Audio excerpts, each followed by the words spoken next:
watching India Today.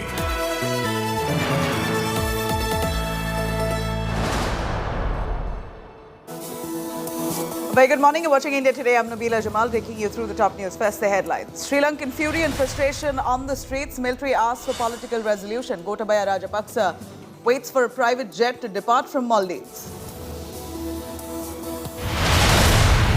Lok Sabha Secretariat bans use of words like jumlajeevi, khalistani and corrupt and many others, calling them unparliamentary. TMC MP Derek O'Brien slams the move as censorship. Lucknow Mall in the eye of a storm after a video of namaz being offered inside its premises goes viral. Hindu groups now object. Mall authorities order a probe.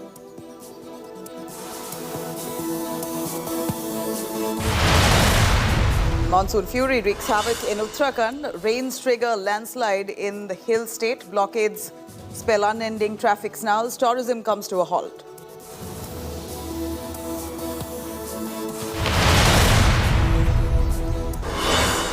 An Indian origin, Rishi Sunak, leads the race to become UK Prime Minister. He won the most votes in the first round of voting to succeed Boris Johnson as the leader of Conservative Party. BCCI President Saurav Ganguly backs out of form for Virat Kohli. The former Indian captain says that Kohli, the ability and quality is now the primary need. He needs to find his way back. He's had a tough time and he knows that. Because he's been a great player himself. So he knows himself by his own standards it has not been good, and I see him coming back and doing well.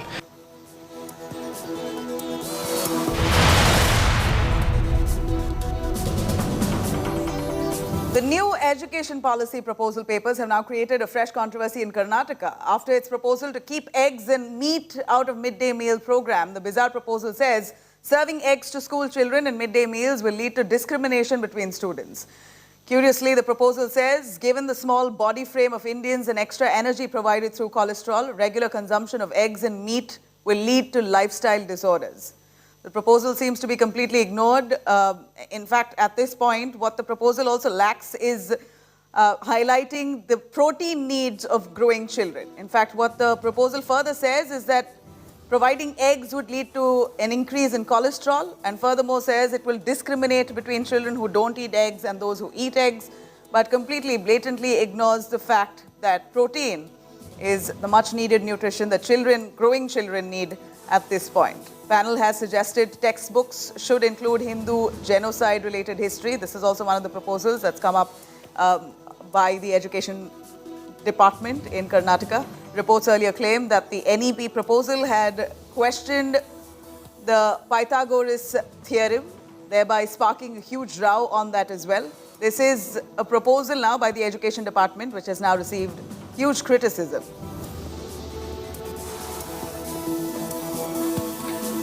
Let me quickly cut across to Priyanka Rudrappa joining us live for more from Karnataka. Priyanka, a quick word, if you can tell us on the proposal that's been put forth by the Karnataka Education Department, which seems quite bizarre. It speaks of eggs discriminating among children who don't eat them. And therefore, because it also increases cholesterol, we want to avoid eggs. Meat understood, but eggs, there's no mention of protein in that entire nutritional chart that they've provided. Right. A bizarre proposal coming in from the NEP Karnataka task force, which has been submitted on health and well-being. The paper says that eggs, not just eggs, even flavored milk and biscuits should not be given to children in order to prevent obesity and hormonal imbalance. It goes on to say that serving other recipes and foods the same graders like eggs versus grams or eggs versus banana should not be done. As it leads to nutritional imbalance among children. The paper says that it can result in complexes in children, which might lead to emotional distress. It says that it's important to children equally in order to avoid discrimination, and avoiding discrimination in food is the Indian philosophy. Now remember, this comes after the same NEP task force in one of the position papers submitted to the NCERT a few days back had described established theories like the Pythagoras theorem and Newton's as Apple falling on Newton as fake news. It also proposed Sanskrit as a third language and said that students should study Hindu genocide and that education should focus on India's Vedic systems and there should be an Indian way of education, it said. All right, Priyanka, clearly this has attracted a lot of criticism. We're looking at Karnataka going to polls, at least in the next 11 months is when elections will be fast approaching. And it seems like the BJP will now be caught in a spot. We'll have to explain these bizarre theories that they've come out through their education department. Thank you very much, Priyanka, for joining us. Now, ahead of the monsoon session of the parliament, opposition is now targeting the Modi Sarkar over new censor orders. TMC MP Mahua Moitra, Derek O'Brien, Congress leader Jairam Ramesh have all slammed the new booklet by the Lok Sabha Secretariat, which prohibits members of the parliament from using terms like jumlajeevi, baal, buddhi, COVID spreader and Snoopgate, terming all of them as unparliamentary. Derek has hit out at Modi Sarkar, saying that the government can suspend him, but he will continue to use those words. Taking a jibe at the centre now, she said, Mahua Moitra said that the list does not include the word Sanghi. While Jairam Ramesh said words used by the opposition to describe the reality of the Modi Sarkar will now be considered as unparliamentary. This is, of course, the opposition now up in arms against this so-called gag order, where many words have been listed out by the government, the Secretariat, saying that these words must not be used as they're all unparliamentary. Let me quickly cut across to our reactions coming in from leaders of the opposition. Let's hear it. To be with sole interest of improving the quality of debates and discussions in the House. It appears to be protecting the government from criticism. Because now, for example, if the government is corrupt, you can't use the word the government is corrupt in the House. But this is something absolutely undemocratic. Now, as far as a word is concerned, whether it is Hindi, English or any other language, you see the import or the interpretation of a particular word has to be carefully studied. It has to be done by the experts who are graduates or masters or doctorates in literature, not by Tom, Dick and Harry that anybody can say that, well, the word balatkar should not be used in parliament, although balatkars keep on happening in the country and an MP is not supposed to use that word in the House. This is ridiculous. You see, therefore, you must know that if you want to uphold decency, dignity of the House, then you do a proper literary work and then have a committee and let the committee decide as to X word or Y word. BJP, the government should explain what is the rationality behind this gag order. It is an arbitrary, unilateral one. The government has been speculating to members of parliament. The point here is, Parliament is supreme in our democracy. And ever since BJP came to power, Parliament is increasingly becoming redundant. And by issuing such gag orders, they want to see Parliament to be different. And this cannot be accepted. After all, the words which are the betrayal, they say corruption, they say one should not use. Then what is that they expect members to speak in Parliament? Let me quickly cut across to Milind Sharma joining us for more on that. Milind, a quick word from you on this new list of words that the Secretariat has put out, calling them unparliamentary, saying that no leaders can use these specific bunch of words inside the House while the session is on. Would you mind listing out those words? Of course, the leaders of the opposition saying that this is a way to muscle their voice. All the words that are used to describe the Modi government have been put on hold and have been deemed as unparliamentary. What are those words exactly that have been listed out as now banned? Well, Nabila, first of all, the opposition has been taken by quite a surprise because the list of words that have been listed out as unparliamentary will be added to the booklet of the parliament are those words that are usually used a lot in protest. They are used to criticize the ruling government. Some of them are, for example, jumlajeevi, baal, buddhi, COVID spreader, Snoopgate.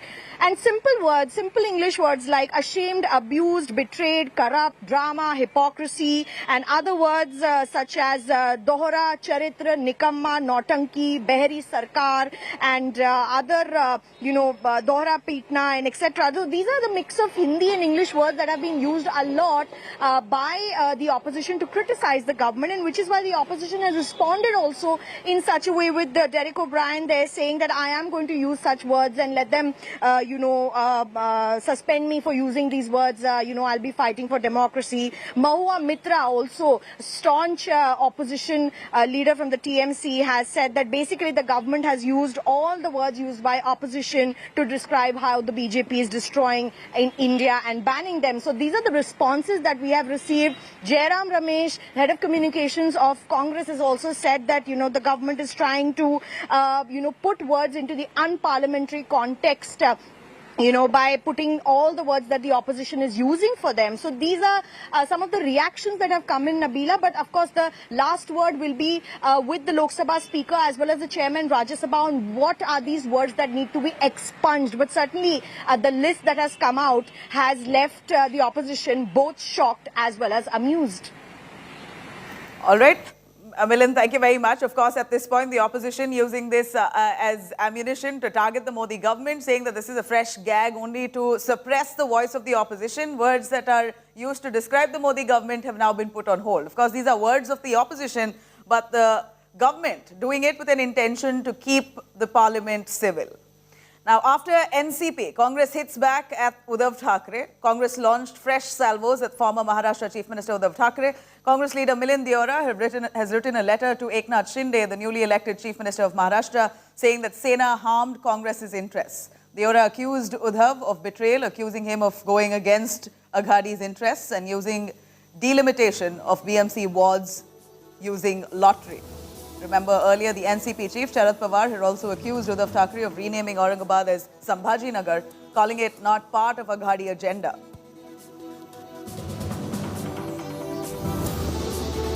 We believe that the average Mumbaikar deserves their right to vote in a free and fair election. So, we raised this issue when we were in power with MVA. It's on record. I had raised this issue, leader of opposition in the BMC had raised this issue, the party leaders had raised this issue. Our leaders who were representing the Congress and the MVA government raised this issue. Unfortunately, Shiv Sena went ahead and took a decision unilaterally. So we will fight, we will struggle, we will ensure that we Mumbaikars get a free and fair election and that the wards are demarcated and reserved in a free and transparent manner.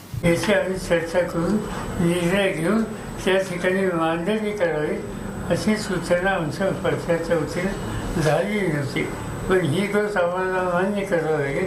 शेवटी मंत्रिमंडळाचा निर्णय त्या मंत्रिमंडळामध्ये आम्ही सगळेच होतो. या सगळ्या विभागाची त्या शहरांच्या ज्या खऱ्या ज्या मूलभूत समस्या आहेत त्याच्यात अधिक लक्ष देण्याची गरज होती. या नावामधून पाण्याचा प्रश्न सोडवला पाहिजे असा हा मूलभूत प्रश्न आहे. याच्यात लक्ष द्यायला हवं होतं. All right, now AAP government in Punjab has been accused of doublespeak over its own orders against Khalistani posters in the state roadways and buses. The state government, under pressure from Khalistani groups, have withdrawn the order, only to clarify later that the orders still stand. The move came after protests erupted in Patiala and Jalandhar, and hardliner groups demand removal of these orders. First, the transport official withdrew the order against the buses, but in subsequent clarification, the government has said that the orders still stand. While the BJP accused the Punjab government of being hand in glove with hardline Khalistani groups, the AAP has denied these charges. AAP has accused the BJP of creating hatred and communal tensions.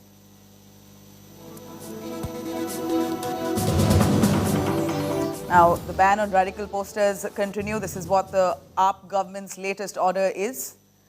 Of course, at this point, the BJP accusing the AAP government of trying to appease some of those radical groups, the Khalistani groups. The AAP government in Punjab now has been accused of doublespeak over its own orders against the Khalistani posters in the state's roadways and buses. The state government, under pressure from Khalistani groups, had withdrawn the order earlier to ban these posters, only to now clarify, coming back to clarify that the order of ban on any such posters remains. The move comes after protests erupted in Patiala and Jalandhar, and hardliner groups there demanded the removal of these orders of posting pictures of or any posters of pro-Khalistan. In fact, first the transport official withdrew the order against those posters on buses, but in a subsequent clarification, the government says now that the order still stands.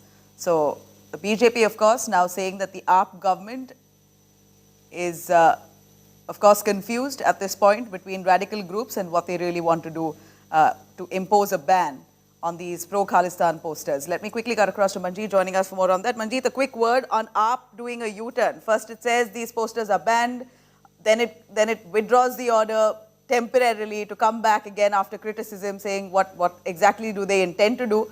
Now they come around to say yes, the ban stays, no posters of such nature will be allowed. What exactly is AAP doing here? At this point, are they trying to appease some of those radical groups? We know that there are huge numbers in Punjab that way who really believe in the ideology of Khalistan. And at this point, yes, AAP feels quite scared to upset them.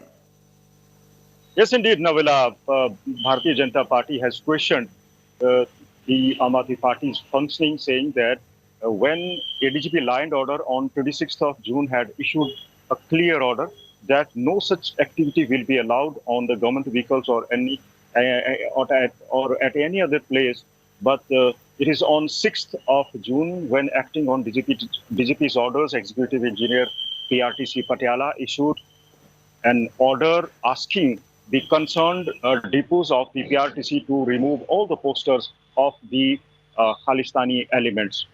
But this led to a resentment among the hardliner Sikh groups, and they protested at various places, and it was on the basis of these protests that on 11th of July, the same officer is compelled to withdraw his order. The BJP has now questioned why there are double standards in the functioning of the Aam Aadmi Party. The Aam Aadmi Party spokesman has, however, denied the allegation, saying Bharatiya Janata Party was raising a different issue, whereas the orders issued by the ADGP Law and Order on 26th of June have not been revoked. So the orders being issued by the ADGP Law and Order are not being implemented on ground. That is why the Aam Aadmi Party government is on the target of the opposition parties. All right, Manjeet, thank you very much for joining us with those details. Let me quick.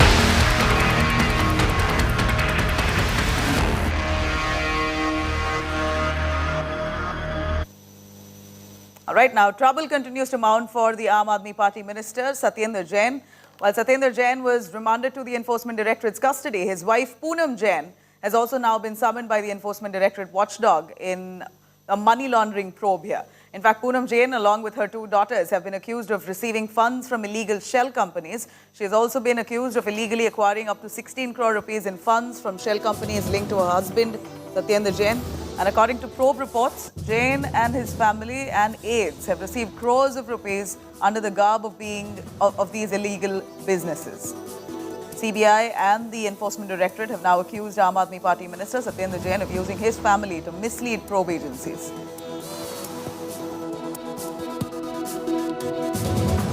आम आदमी party Satyendra Jain ji के साथ उनके पूरे परिवार के साथ खड़ी है। क्यों? क्योंकि उन्हें परेशान किया जा रहा है, और उन्हें इसलिए नहीं परेशान किया जा रहा क्योंकि वो सत्येंद्र जैन हैं, वो पूनम जैन हैं। उन्हें इसलिए परेशान किया जा रहा है क्योंकि वो आम आदमी पार्टी के नेता हैं, विधायक हैं, मंत्री हैं। पूनम जैन जी को सिर्फ इसलिए परेशान किया जा रहा है क्योंकि उनके पति आम आदमी पार्टी के नेता हैं। Now, days after inauguration, namaz was offered inside a popular mall in Lucknow. The video of namaz being performed inside that mall, at that premises, has now gone viral on social media, after which the management has come under fire. The mall management there has now distanced itself from the incident, trying to say that they have no idea when that took place, when namaz took place inside the mall. The management has said that they have tried to identify those people who were behind this. Now, of course, Hindu groups at this point objecting to the incident have issued a warning to the mall authorities. The management has now said that it does not permit such acts, but this namaz took place inside the mall. Management saying they have no idea who these men are and they will ensure this does not happen again.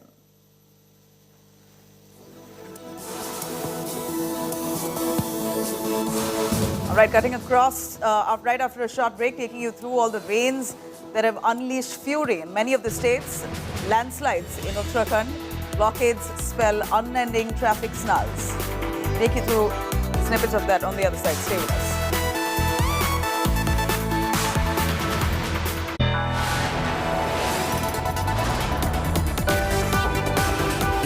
You are watching India Today.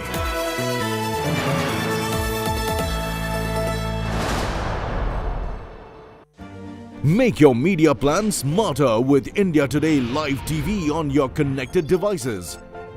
Amplify your brand with 100 million smart internet viewers.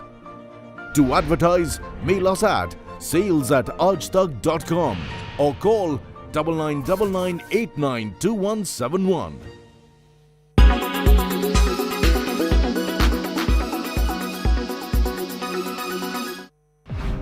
If Robert Pattinson is the most attractive man in the world, Amber Heard has the world's most beautiful face. Well, if we go by science, Heard dominated headlines in recent past for her highly publicized defamation case against ex-husband Johnny Depp.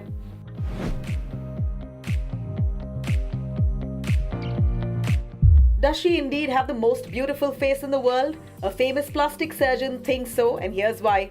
According to London-based plastic surgeon Dr. Julian De Silva, Heard topped his list of world's most beautiful women back in 2016. The surgeon used the Greek golden ratio of beauty, phi, to support his claims. The phi ratio of 1.618 has long been thought to hold the secret for beauty. De Silva has facial scanning technology that allows him to map faces to deduce which faces have perfect proportions. He analyzed 12 key points of Heard's facial structure, including her eyes, lips, nose, chin, and overall face shape. Dr. De Silva discovered that Heard's face was 91.85% accurate to the Greek golden ratio of beauty, phi. This was even higher than other famous subjects he studied. Using the same algorithm, it was discovered that Scarlett Johansson has the most perfect eyes. Rihanna has the perfect face shape. Model and actress Emily has the most beautiful lips. Kim Kardashian has the best eyebrows. Supermodel Kate Moss has the perfect forehead. And singer Selena Gomez was hot on her heels. You are what?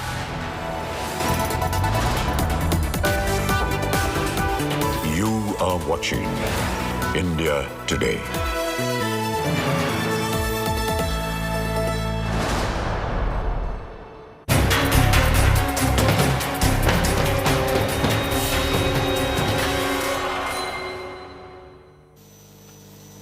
All right, now incessant rainfalls continue to mount trouble for many across states. The impact of rains now being felt across several Indian cities, disrupting connectivity.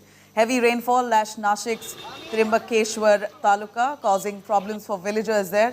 In Gujarat's Vadodara, incidents of crocodiles coming to the city have now increased due to heavy rains. Several crocodiles were also spotted in Vishwamitra River of the city. In Hyderabad, waterlogging was also witnessed inside premises of Nehru Zoological Park. And due to the inundation of water there, zoo animals have also been kept in a separate enclosure since last night.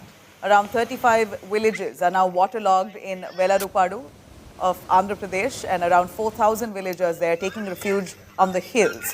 In Iluru, Asha workers there were seen taking a pregnant woman in a boat from inundated areas to primary healthcare centers for treatment. These are sights and visuals coming in from different parts of India. At this point, rains unleashing havoc and literally displaced millions of people who are now taking to a safe place until the monsoon subside.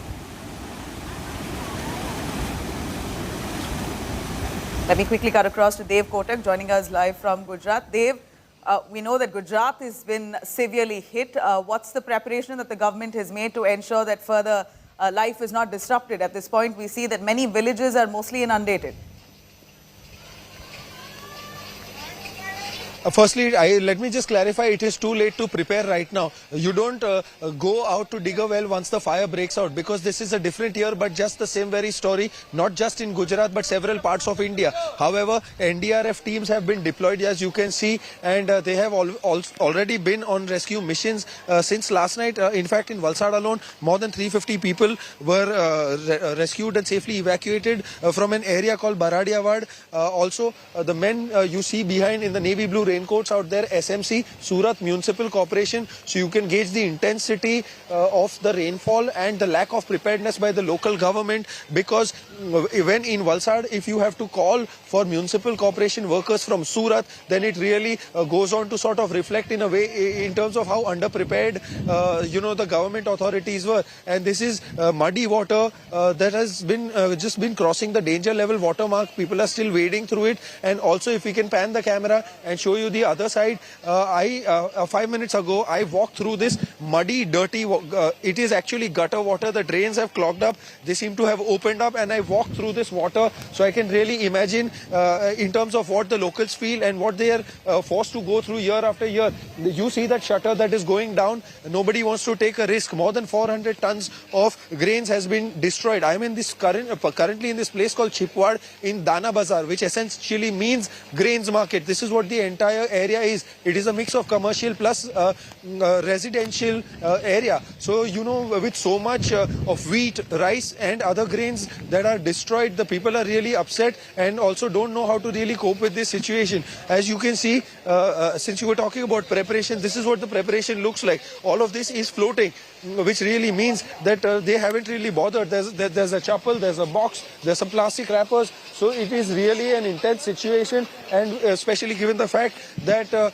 red alert has been issued till yesterday. Parts of Navsari and Valsad have been really badly hit. Also a few minutes ago when we were reporting from the Atul Valsad highway road, which is the NH48, that has also been inundated and it has been cut off from both sides. Also, we tried to move to Navsari, but we were advised not to do so a few minutes ago because there are heavy traffic jams, and also given the fact that, the parts of the road have been broken because of the heavy lashing and the downpour in the last 4 to 5 days. So you can really gauge and understand in terms of how intense the situation is. And that's what we see there. Stories of crocodiles coming to shore. Those are stories that really leave us startled. And more importantly, speaking of preparation, like you rightly said, Dev, of course, it appears that the government was caught off guard, but the fact that they've deployed rescue teams there to evacuate people from those low-lying areas, we're hoping that proceeds progressively. Thank you very much. Let me quickly cut across to the monsoon havoc across many other parts of the country at this point, severely in Uttarakhand. In Uttarakhand's Karnatakas, rains have disrupted connectivity, throwing normal life completely out of gear. Here's a quick look at this detailed report.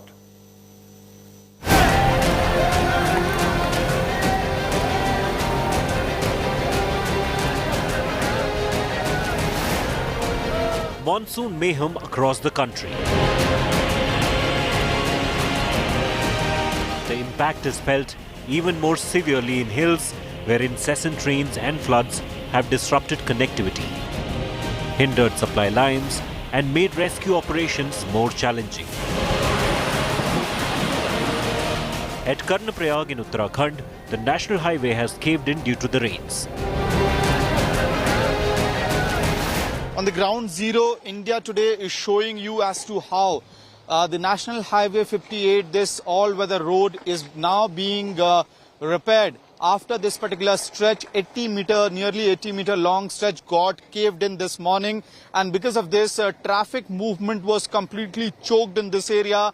However, you could see the administration has now made efforts to ensure that at least traffic movement in one lane happens. Devotees on their way to the Badrinath shrine are stuck in the middle of nowhere.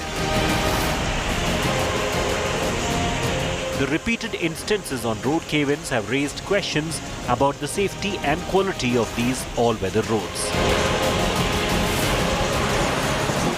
नहीं, इनका safety का भी कोई major नहीं है। ये कई जगह इन्होंने जो चट्टानों को काटा है और उनको झूलती चट्टानों को वैसे ही छोड़ दिया गया है, तो उनसे आज भी कई जगह बड़े बड़े पत्थर गिर रहे हैं। मॉर्निंग में भी जब या रात को जब बारिश यहाँ पे हो रही है तो बड़े बड़े बोल्डर, ऊपर से जो झूलते बोल्डर हैं वो नीचे आ जाते हैं, तो कई जगह गाड़ियां के ऊपर वो गिरे हैं, लोग उनमें मरे भी हैं, दबे भी हैं कई जगह। जैसी पहले प्रॉब्लम हुआ करती थी वो प्रॉब्लम नहीं है, लेकिन गुणवत्ता के साथ कहीं ना कहीं इन्होंने समझौता किया है बहुत बड़ा। हम तो जिस समय बन रहा था हमने उसी समय कहा था ये बिना आधार के बन रही है, कभी न कभी तो गिरेगी गिरेगी, और बहस भी हुई, उन्होंने कहा गिर ही नहीं सकती है, तो हमने कहा 1-2 साल के अंतर्गत देख लेना। तो सबसे पहले हमने ट्रैफिक डाइल्यूशन के लिए हमने वर्क किया और उसको सफल करने के बाद ट्रैफिक अभी आप देख रहे हैं कि स्मूथली मूवमेंट हो रहा है।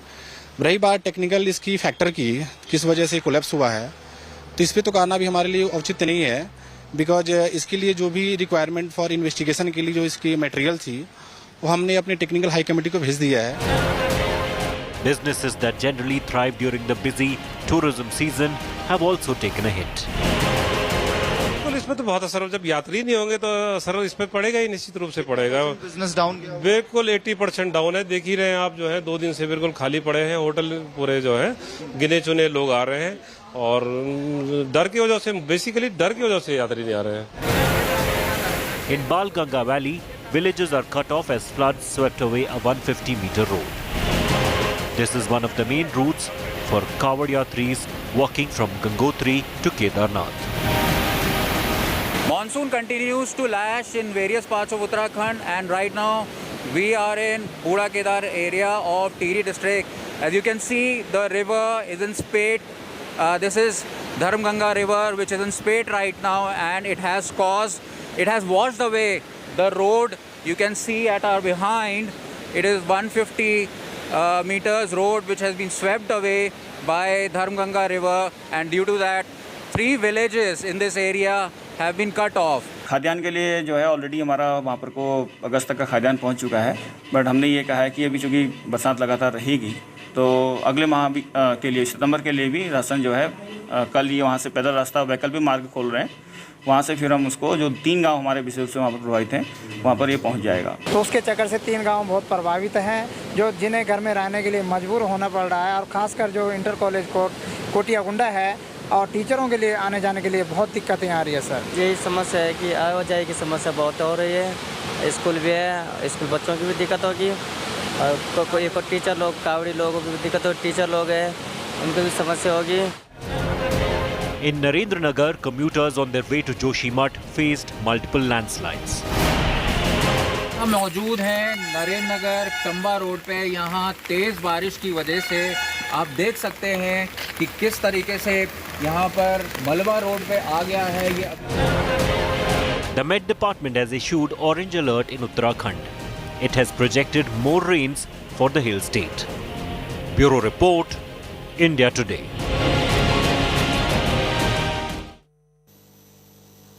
Let me quickly cut across Amit Bharadwaj, who is currently in Uttarakhand. Amit, we hear that landslides have occurred. It's disrupted traffic. People have been displaced. What exactly is the situation in most parts of Uttarakhand? Well, Nabila, you know, the yellow alert and orange alert has been already issued for several districts, and right now I'm at Lambagar, which is in Chamoli district, and this particular patch is considered very critical patch as far as the Badrinath Yatra and the Hemkund Sahib Yatra is concerned.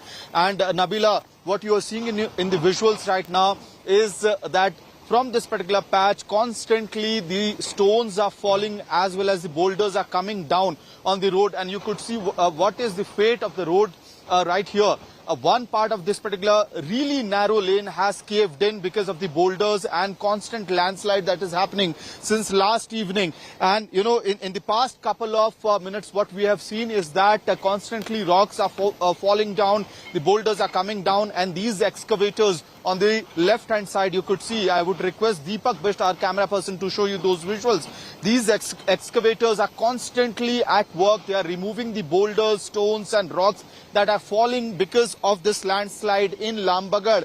And after the excavators remove those rocks, you could see, you know, on the other side, the vehicles are waiting right there to pass this narrow lane. So constantly the road is getting blocked.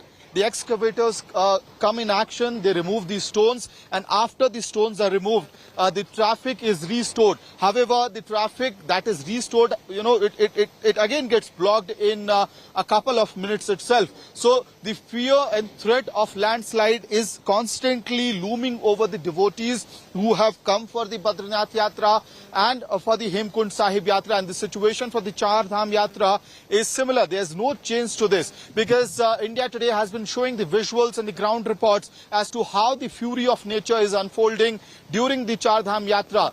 Right after Rudraprayag, when you move towards Karnataka, there are multiple landslide sites. After you come to Karnataka, an entire patch of NH58, all-weather road, has been washed away by a gadheda. It's a waterfall, a monsoon waterfall. And once you move from Karnataka inside this city, what you see in the city is that several roads have caved in. And even after Karnataka, near to Pursari, another 80 meters of patch of National Highway 58. Again, all-weather road, the all-weather roads which were actually branded and presented as a big grand show. Now there are several questions about the quality of those roads, and there are concerns about the safety of those roads. And similarly, right now we moved from Joshimath, and this is Lambagar, which is very critical part of the Badrinath Yatra. And the situation, you could see, Nabila, how are things unfolding in Lambagar. One thing that I want to say right here, the people who are taking the Badrinath and Hemkund Sahib Yatra right now really need to listen to the local administration as well as locals, because it is the locals who are constantly managing the traffic. They know the terrain, they know the geographical conditions and how dangerous it could be if you don't listen to them. So if you want your safety, you have to listen to the local authorities here. Over to you, Nabila. I hope you're safe as well. Thank you very much for joining us.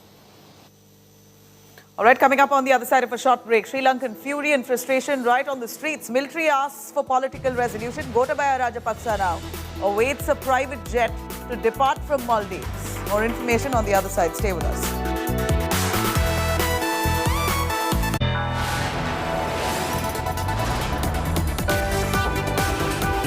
You are watching India Today.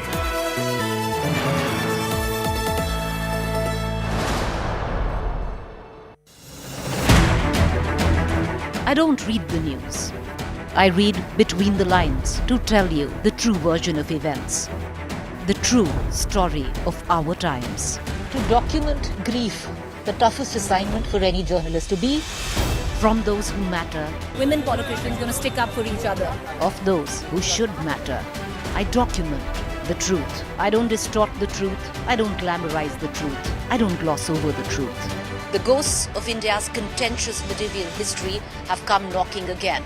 I hustle for the truth. On the ground, in the newsroom, in the studio. I don't try to grab eyeballs. I inform you to make you see the point. To the Point with Preeti Chaudhary. At these times, only on India Today.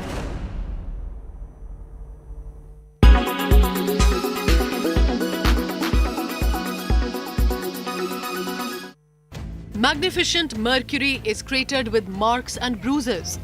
The planet was never seen this closely before. A European-Japanese spacecraft, Bepi Colombo, has recently captured images of Mercury for at least 40 minutes from a distance of 800 kilometers.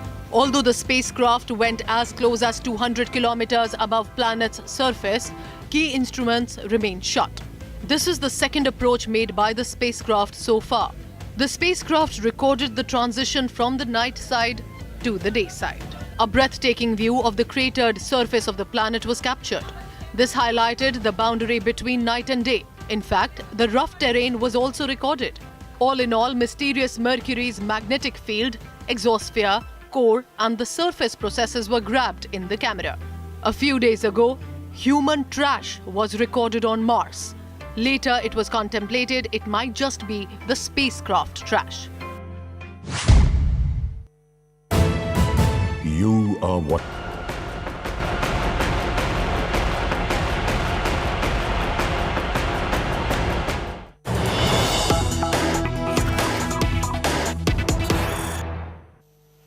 All right. But here's the latest coming in from Sri Lanka. A private jet now lands in Maldives. Gotabaya Rajapaksa, the embattled leader, all set to depart Maldives. Gotabaya did not resign as he announced yesterday. Despite that, no resignation letter has come to the speaker. He was in Maldives awaiting a jet, a private jet. The Speaker of Sri Lanka's parliament is in fact yet to receive a letter of resignation from President Gotabaya Rajapaksa. His resignation will be announced only after he reaches Singapore. This is the latest that we get. The embattled President Gotabaya Rajapaksa, who literally fled from Sri Lanka after a huge showdown owing to mismanagement of the economy, the public there demanding his resignation and him fearing arrest or fearing that he would be detained. He has fled Sri Lanka, arrived in Maldives. He is now waiting for a private jet to take him away from Maldives, possibly to be arriving in Singapore next, and then will be tendering his resignation. Heavy military on the roads leading to the parliament. In the meanwhile, we're seeing people there staying put. The citizens of Sri Lanka now not wanting to budge until their demands are met. And their primary demand is that the Rajapaksa clan must be wiped out from governance. They must not be at the helm of affairs, and more importantly, they must be punished for bringing Sri Lanka to its knees.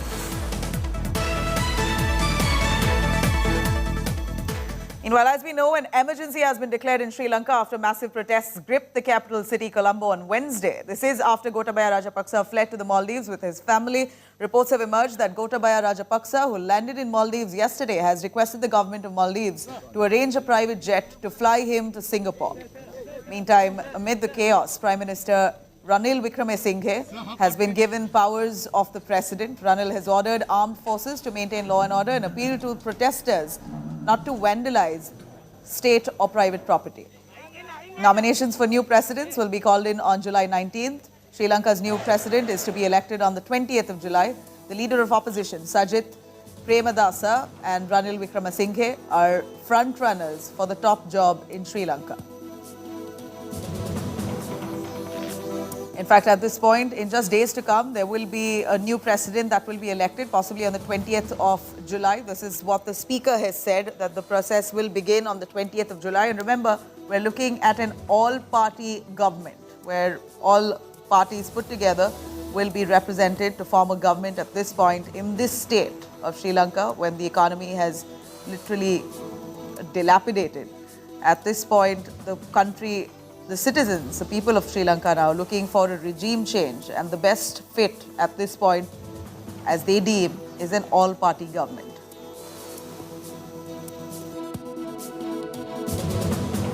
We are standing in front of the last democratic institution in Colombo after the protesters have taken over the President's Palace, the President's Secretariat, the PMO office, and also the PM's residence. The way that leads to the Parliament of Sri Lanka, and this has been heavily guarded after protesters yesterday night attempted to lay siege at this place. In fact, there are visuals of them bringing over earth movers and all things to remove these barricades at this point. Now, this place is heavily guarded and the situation is definitely volatile here, as even after 13th, President Gotabaya Rajapaksa has not resigned, and also the Prime Minister Ranil Wickremesinghe has been appointed as the acting president. All these against the will of the protesters, and that's the reason that the huge chaos is expected at this point. In fact, yesterday night, that is on 13th night, there was chaos here, and the armed personnel here had to use tear gas to disperse the crowd. Even after that, they are expecting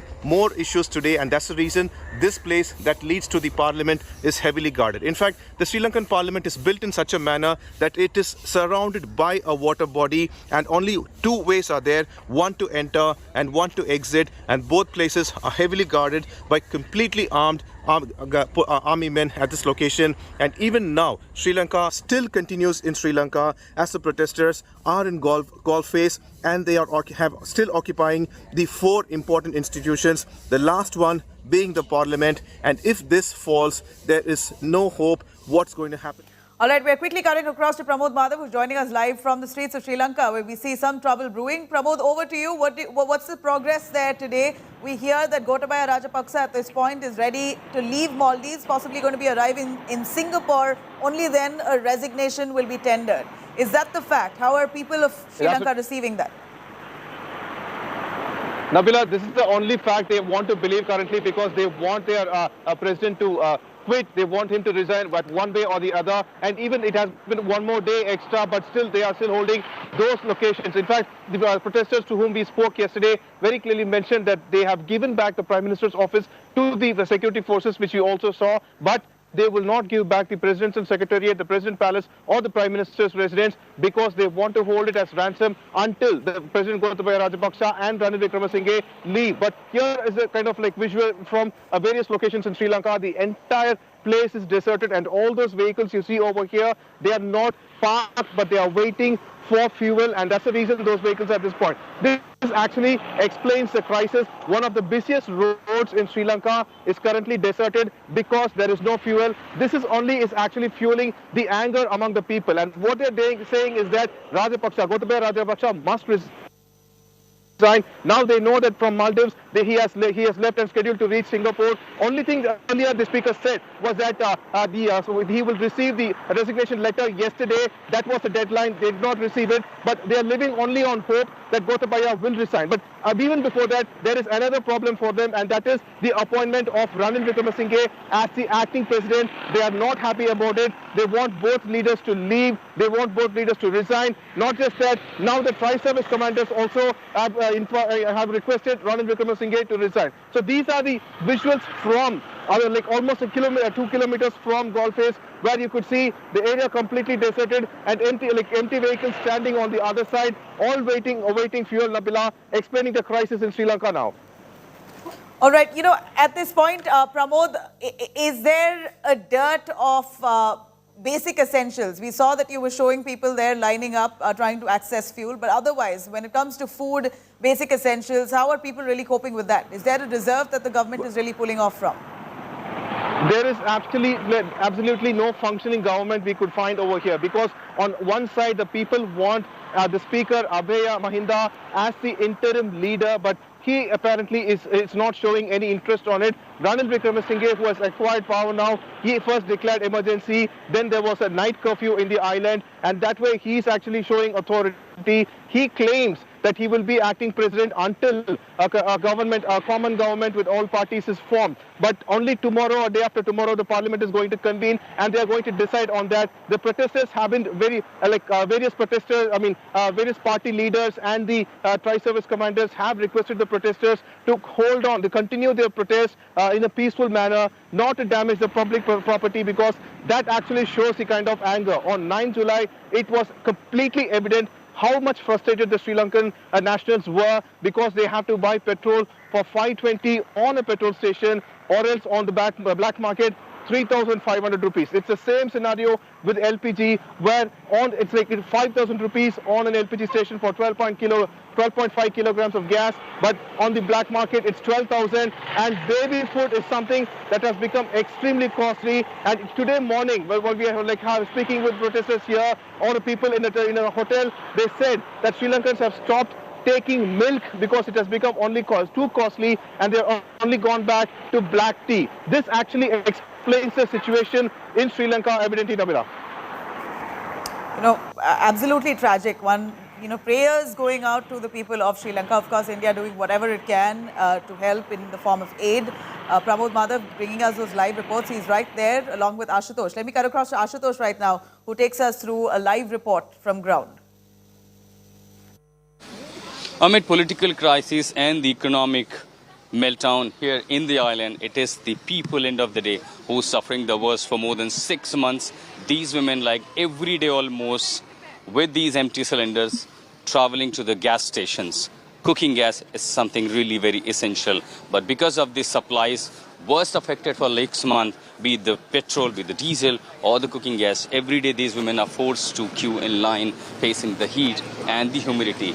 When supply is affected, their kitchen affected, their families affected, and that has forced them to hit the street against the government, has led to the confrontation with the security forces, with the government forces.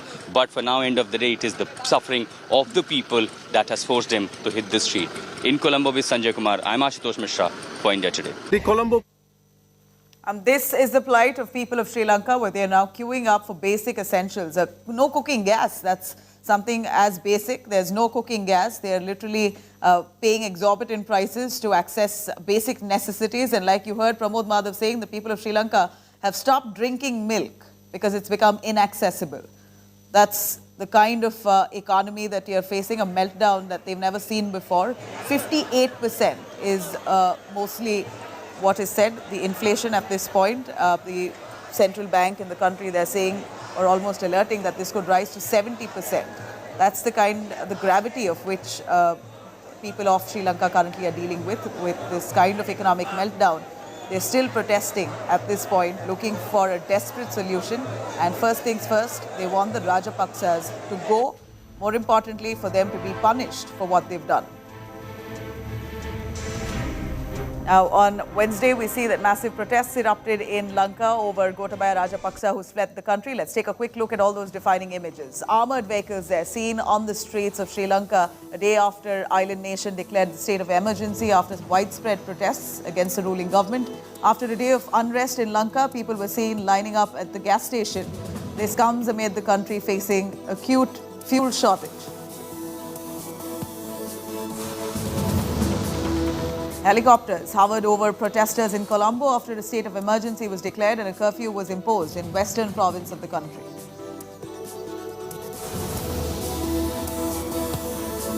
And protesters stormed 3 main buildings in the capital, while we see these helicopters there hovering over many of those state offices. While the country has now declared a state of emergency, we're still looking at people trying to barge into several government offices. And these are images of protesters storming into 3 main buildings in the capital, demanding resignation of President Rajapaksa and Prime Minister Wickremesinghe.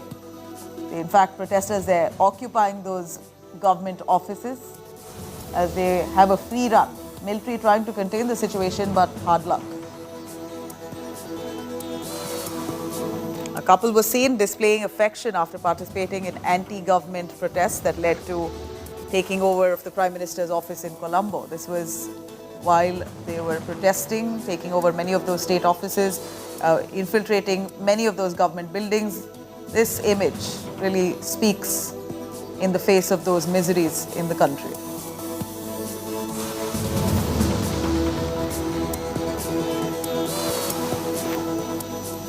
All right, my colleague Geeta Mohan spoke to Sajith Premadasa, one of those candidates who's currently in the fray to be the next president of Sri Lanka.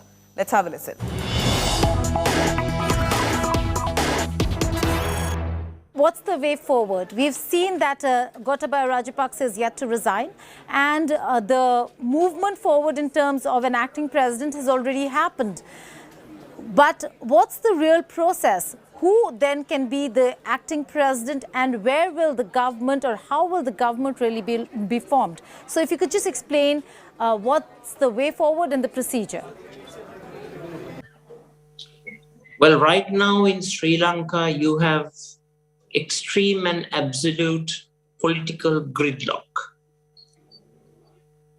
The request of the majority of the country is for both the president and the prime minister to resign, and for a new all-party government to be set up on an interim basis. Constitutionally, all right, cutting across to an incident that's happened in Oman. A holiday at a beach in Oman's Salalah has turned quite into a tragedy for an expat Indian family when strong waves swept away 8 people from the shore.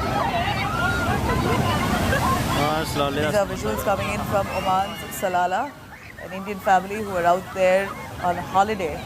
Very unfortunate as 8 people swept away with the waters. 2 Indians dead, 3 of them have been rescued. Jaw-dropping moments that have been caught on camera. That's now taken social media by storm, triggering debates on valuing life more than likes. A video now doing the rounds on social media shows 3 females posing on the rocky shores of the beach for photographs despite the violent waves. Soon as the waves hit, they lose balance, fall to the ground, and have been pulled in by the strong currents. 2 Indians there who were present at this spot have lost their lives. 3 of them were rescued. Very unfortunate. Holiday now turned into complete tragedy.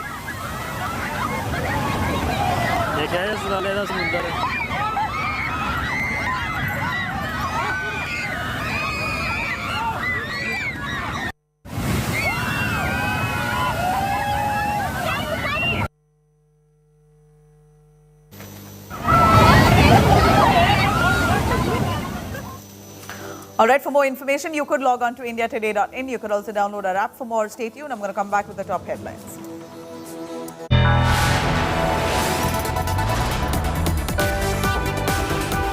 You are watching India Today.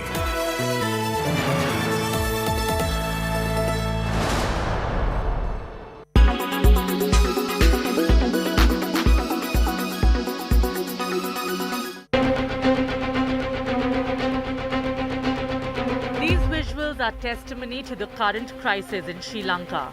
The country is almost out of dollars and inflation has skyrocketed. The unrest is also fueled by a severe shortage of food, medicine, electricity and other necessities. Sri Lanka isn't alone. Many other debt-ridden countries are also facing a similar situation with food and fuel shortages.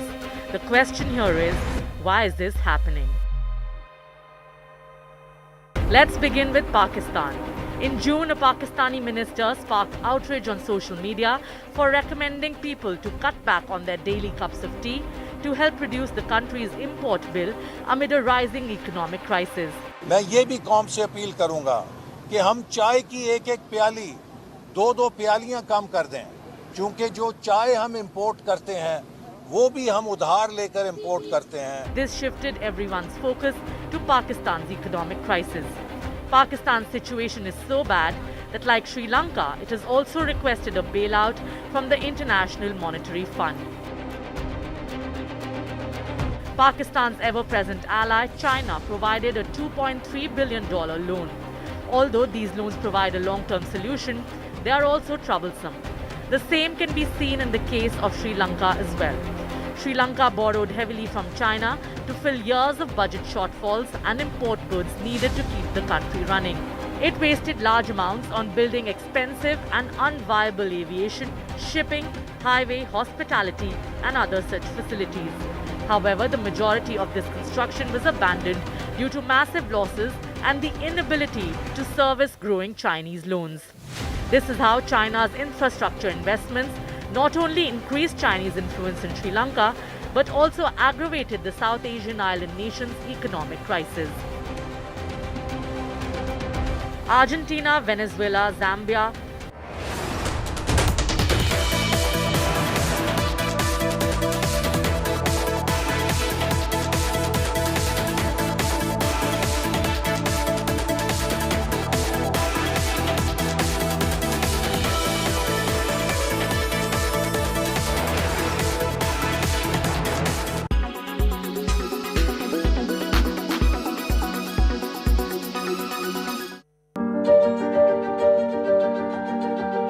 NASA beamed doctors into the middle of the International Space Station while they were physically on Earth. This might seem like a scene from a sci-fi movie, but this technology now exists. NASA tried this new method to ensure medical help is provided to people in adverse situations. This is being called the first holoportation handshake from Earth in space. So what is holoportation and how does it work? According to NASA, it is a capture technology that allows high-quality 3D models of people to be reconstructed, compressed and transmitted live anywhere in real time. When these images are combined with mixed reality displays such as HoloLens, it allows users to see, hear and interact with remote participants in 3D. The technology gives a feeling as if the person is right in front of you. NASA says that the technology could be highly effective in deep space where communication lag is a major problem due to the immense distance between Earth and other objects. Using the Microsoft HoloLens Kinect camera with custom software, NASA flight surgeon Dr. Joseph Schmid and their teams were holoported. They interacted with astronaut Thomas Pesquet in a two-way conversation. Holoportation is not new. It has been in use since at least 2016 by Microsoft. But this was the first use in such an extreme and remote environment as space.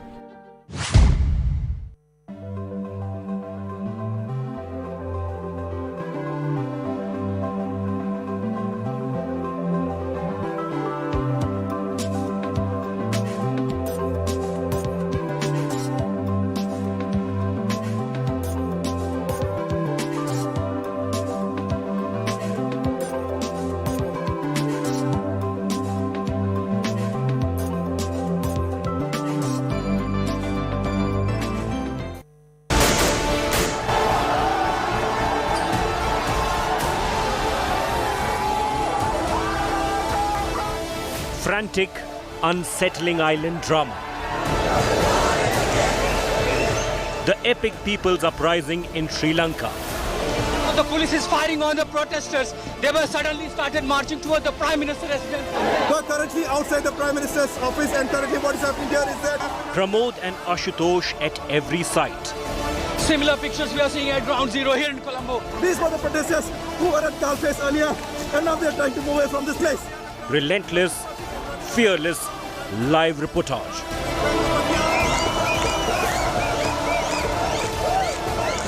Zero compromise, zero rest. Amidst the rebels, tear gas and crowds. India riveted to India Today TV coverage. Pramod and Ashutosh live from Lanka.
Co-powered by The World Comes Together at Sharda University. In association with Green Lamb Laminates, Har Gustakhi Saaf.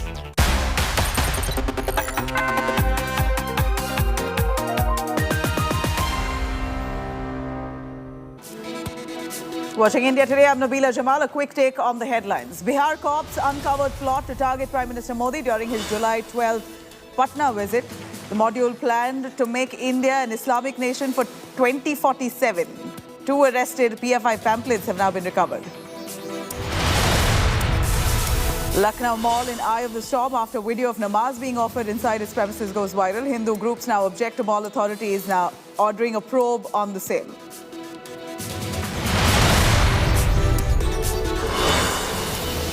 After Pythagoras Rao, explosive midday meal Nataka in Karnataka. Education panel's proposal to ban eggs and meat in meals, citing health issues. Lok Sabha Secretariat bans use of words like jumlajeevi, khalistan and corrupt and many others, calling them as unparliamentary. Opposition TMC, Derek O'Brien and many of the other opposition leaders now slamming this move, calling this a censorship.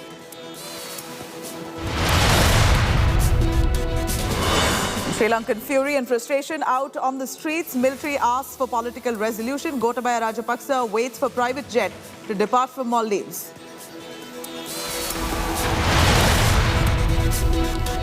BCCI President Saurav Ganguly backs out of form. Here, the former Indian captain says that Kohli, the ability and the quality is the need of the hour. He needs to find his way back.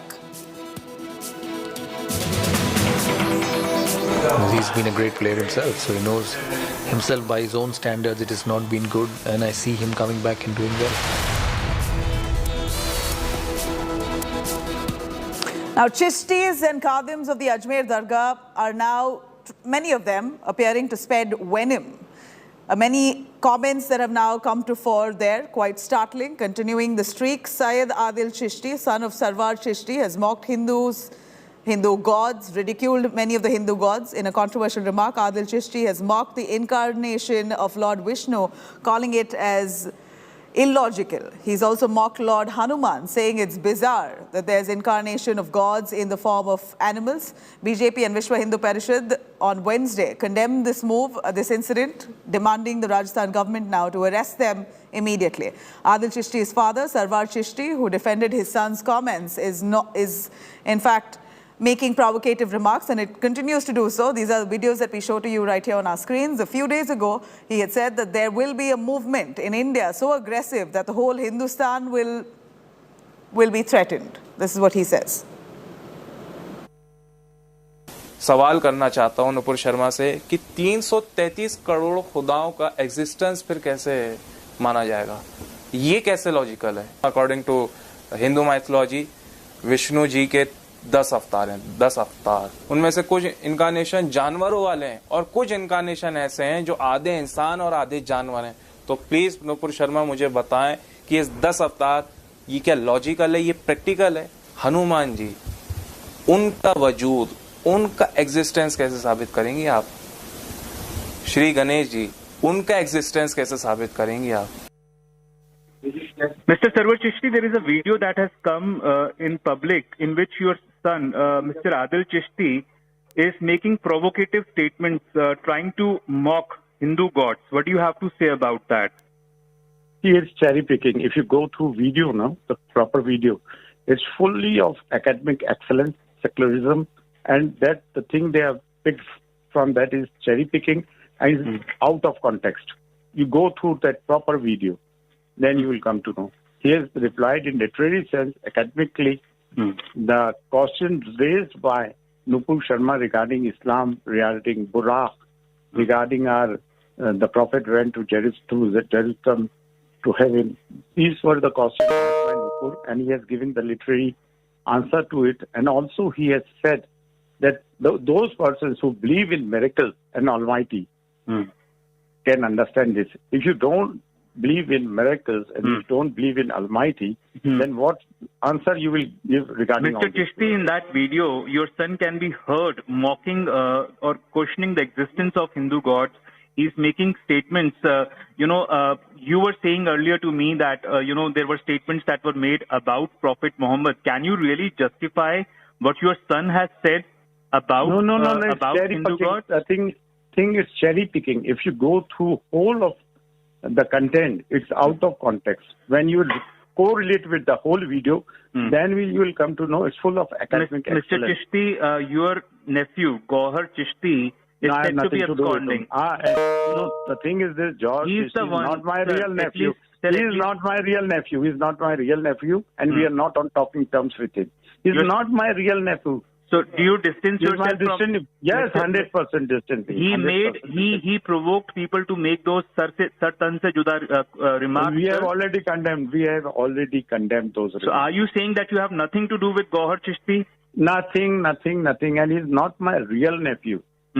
It's my distant nephew, and we are not on talking. But he is currently said to be absconding. Will you or did you try to help the police in trying to catch hold of him, sir?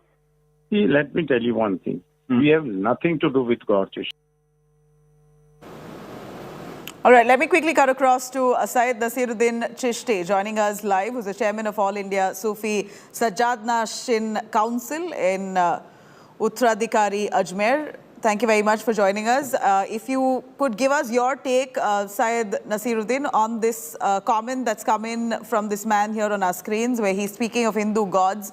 On one hand, of course, the Muslim community at large are furious with what Nupur Sharma said. She's been condemned. Here, this man is doing no different. He's criticizing Hindu gods, trying to belittle the religion itself altogether, and that's the video he very proudly puts out. How would you condemn this? How would I condemn? Clearly, जो statement आया है उसको हम बहुत सख्त अल्फाज में condemn करते हैं. इसको justify कहीं से भी नहीं किया जा सकता. अगर आज हम किसी के मजहब पे उंगली उठाएंगे तो कल वो हमारे मजहब पे उंगली उठाएगा। और इस्लाम में सख्त मनादी है कि किसी के धर्म को बुरा मत कहो और किसी के जो धार्मिक शख्सियत है उनको बुरा मत कहो। अगर आप कुछ क्वेश्चनाइज करोगे then they will also reply you. तो हमें इन सब चीजों को समझना चाहिए। मैं आपको एक क्लियर कर दूं, मैं उत्तराधिकारी सज्जादा नशीन बारगाह गरीब नवाज और चेयरमैन ऑल इंडिया सूफी सज्जादा नशीन काउंसिल के बिहाफ बोल रहा हूँ जी। इस तरीके के पिछले 10-15-20 दिनों से जो हालात देखने को मिले हैं ये बहुत चिंताजनक है। It is very serious actually issue and we should take all this aspect very seriously. और हम सबको एक साथ कोई स्टैंड लेना चाहिए इन सब चीजों पे जो मुल्क के हालात बन रहे हैं, क्योंकि ये किसी के लिए भी सही नहीं है। इसको इस तरह के वीडियो को हो, इससे पहले के वीडियो हो, इन सबको कंडेम किया जाना चाहिए बहुत सख्त अल्फाज में, चाहे कोई भी हो। लेकिन शायद मुझे अभी मालूम चला है कि मैंने भी ये वीडियो आज ही देखा सुबह, और मुझे अभी मालूम चला शायद उस जो ये हैं आतिश से इन्होंने शायद माफी भी मांगी है। और ये माफी से क्या होता है? माफी से क्या शांत हो जाएगा माहौल? यही एक्सप्लेनेशन देना चाह रहा हूँ मैं कि माफी, देखिए जब एक जबान से कोई अल्फाज निकल जाता है ना, वो एक जैसे ना तीर कमान से निकल जाता है तो वापस नहीं आता। नुपुर शर्मा ने जो कह दिया उनके खिलाफ इतने एफआईआर लग चुके हैं। डेफिनेटली आप should this man also with them actually, ये सर कह रहे हैं। लेकिन मसला ये है कि जो भी स्टेटमेंट आ रहे हैं, मैं आप तमाम लोगों से अपील करता हूँ आपके चैनल के जरिए कि वो दरगाह से ना जोड़ के देखे जाएं। जो भी स्टेटमेंट है वो इनफरादी हैसियत से इंडिविजुअल कैपेसिटी में स्टेटमेंट है। He seems to be the son of Sarwar Chishti. हाँ, तो यहाँ तो कोई बात नहीं, वो उनके बेटे होंगे, मैं इससे मना नहीं कर रहा हूँ, लेकिन इट डजंट मीन कि this statement belong to the Dargah Sharif Ajmer. He is the secretary of Anjuman. Anjuman is a personal body to look after the personal issues of the खादिम्स। ओके, जो वो उनके सेक्रेटरी बने।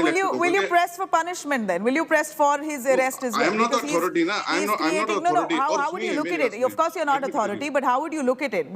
How would you welcome an arrest? Would you welcome if he is reprimanded for the statements? Definitely, I will welcome to take the arrest. I will welcome to arrest actually, definitely. लेकिन आपको एक चीज बता देता हूँ, अंजुमन में कई अच्छे लोग भी हैं और जो अच्छे स्टेटमेंट आ रहे हैं उन्होंने कंडेम भी किया है, और खुदाम हजरात में और दूसरे जो ग्रुप हैं उन्होंने भी कंडेम किया है। तो इसको तमाम खादिम कम्युनिटी से भी नहीं जोड़ के देखा जाए। मैं आपसे बहुत क्लियर कर रहा हूँ, देखिए किसी का इंडिविजुअल स्टेटमेंट आता है तो उसको पूरी कम्युनिटी से जोड़ के नहीं देखना चाहिए। खुदाम हजरात ने, कई उनके जिम्मेदारान हैं, उन्होंने उसको कंडेम किया है। इससे पहले भी जो स्टेटमेंट है उनको कंडेम किया है, और अंजुमन के कई लोग दूसरे अहदेदार हैं उन्होंने भी कंडेम किया है, और ऑफिस ऑफ सज्जादा नशीन ने भी कंडेम किया है, दरगाह कमेटी ने भी कंडेम किया है। डेफिनेटली अगर कोई ऐसे सेंटीमेंट हर्ट करने वाले स्टेटमेंट आते हैं तो administration should take strongest action against them, और एक एग्जाम्पल सेट होना चाहिए कि इस तरह की बयानबाजी किसी तरफ से भी नहीं होनी चाहिए, दोनों तरफ से नहीं होना चाहिए। मेरा मानना ये, ना ही मुस्लिम कम्युनिटी की तरफ से होने चाहिए और ना ही हिंदू कम्युनिटी की तरफ से होना चाहिए। हम लोगों को अपनी जिम्मेदारी समझनी पड़ेगी। इनको फंडामेंटल ड्यूटीज की कहता हूँ ना, चैप्टर को ढंग से पढ़ाना पड़ेगा इन लोगों को कि फंडामेंटल ड्यूटीज क्या है एक इंडियन सिटीजन की। Adil Chishti ने कहा क्या है? You know, I'd like you to put you on hold just for a moment. I'm going to take a quick listen once again. What exactly Adil Chishti has said while he mocks the religion, the Hindu gods. सवाल करना चाहता हूं नुपुर शर्मा से कि 333 करोड़ खुदाओं का existence फिर कैसे माना जाएगा?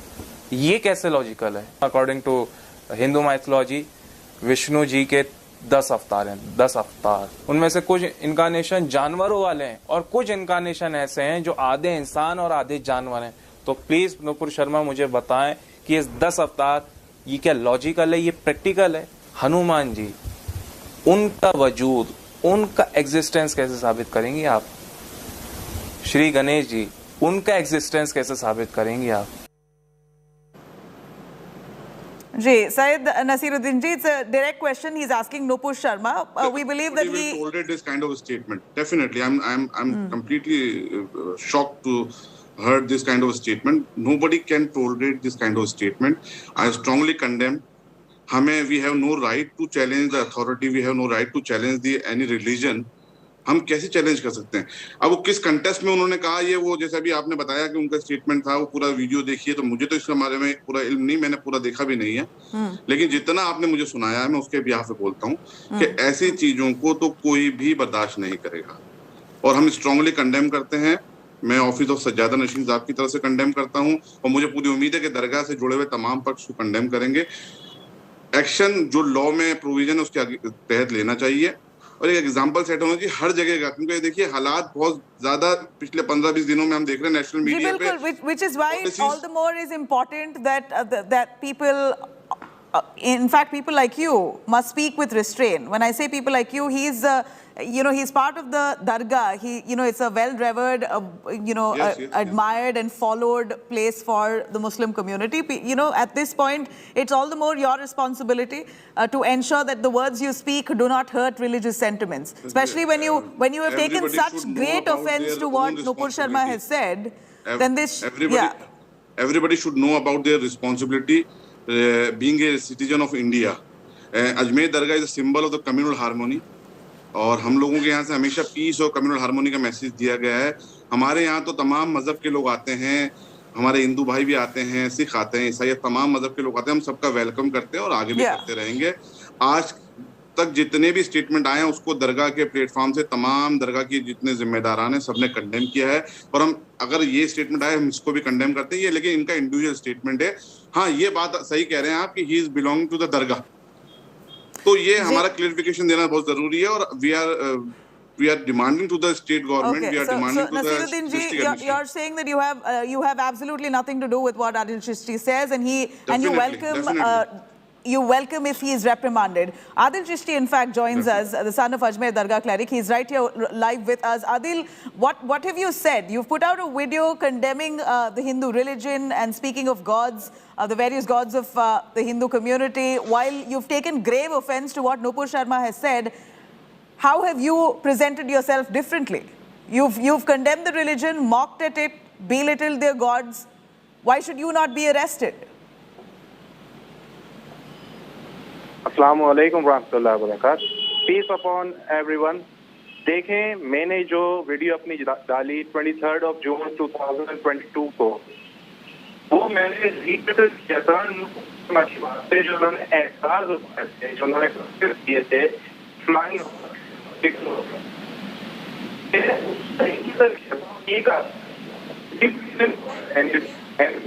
is a part of religion. तो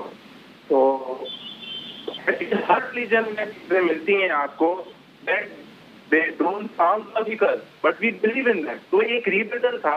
मेरी इंटेंशन किसी के भी रिलीजन को या किसी की भी रिलीजियस डाइटी को मॉक करने की नहीं थी। मीडिया ये 2-3 दिन से ये कर रहा है कि मेरी वीडियो को चेरी पिक करके लाया जा रहा है, जिससे आधी बात काटी जा रही है। अगर चेरी पिक किया भी है, even if it is cherry picked, the words and the statements that you make there are derogatory. It most definitely hurts Hindu religious sentiments. You're speaking of the many gods, including Lord Vishnu and its avatars. What exactly are you trying to convey? What was your point when you said what you said? आप convey कर क्या चाहते थे? No, what were you trying to convey? मैंने कल 13/2022 को एक video upload करी और सबसे पहले उसमें माफी मांगी तमाम तरफ से, जो कि मेरी नियत नहीं थी नोट करने की रिलीजन को भी, लेकिन मैं तो आपकी नियत क्या थी? आपकी नियत क्या थी वो बोलिए, आपकी नियत क्या थी? जी, आपने जब ये वीडियो बाहर डाला है, you've released this video, what was your intention? Now you're saying that this was cherry picked. Fine, it was cherry picked, but those statements are derogatory and inflammatory, which is why it was cherry picked and it's gone viral. It's quite natural that this will not be taken well. Context and this video देखेंगे so you will not get the message. Kindly watch the video full. आप पूरी तरीके से video को देखें, तब जाके आपको पता चलेगा मेरी इंटेंशन क्या थी। मैंने लेटर ऑन वीडियो में एस्ट्रोनॉमी से, फिजिक्स से, केमिस्ट्री से ऐसी बातें की हैं जो हर रिलीजन वाला एक्सेप्ट करता है। मेरी पूरा चैनल देखिए, उस चैनल का नाम है स्प्रेडिंग द ट्रुथ, सच्चाई को फैलाना। उसमें मैंने भगवत गीता, क्रिश्चियन बाइबल से जो है वर्सेस और रेफरेंस पेश किए।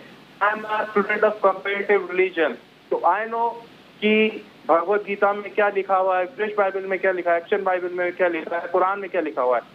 एज अ मुस्लिम कि किसी को कोई हक नहीं पहुंचता कि किसी रिलीजन को मॉक करे, and I know it very well because Quran में chapter number 6 if that was your intention, Adil ji, then you should have stopped at that.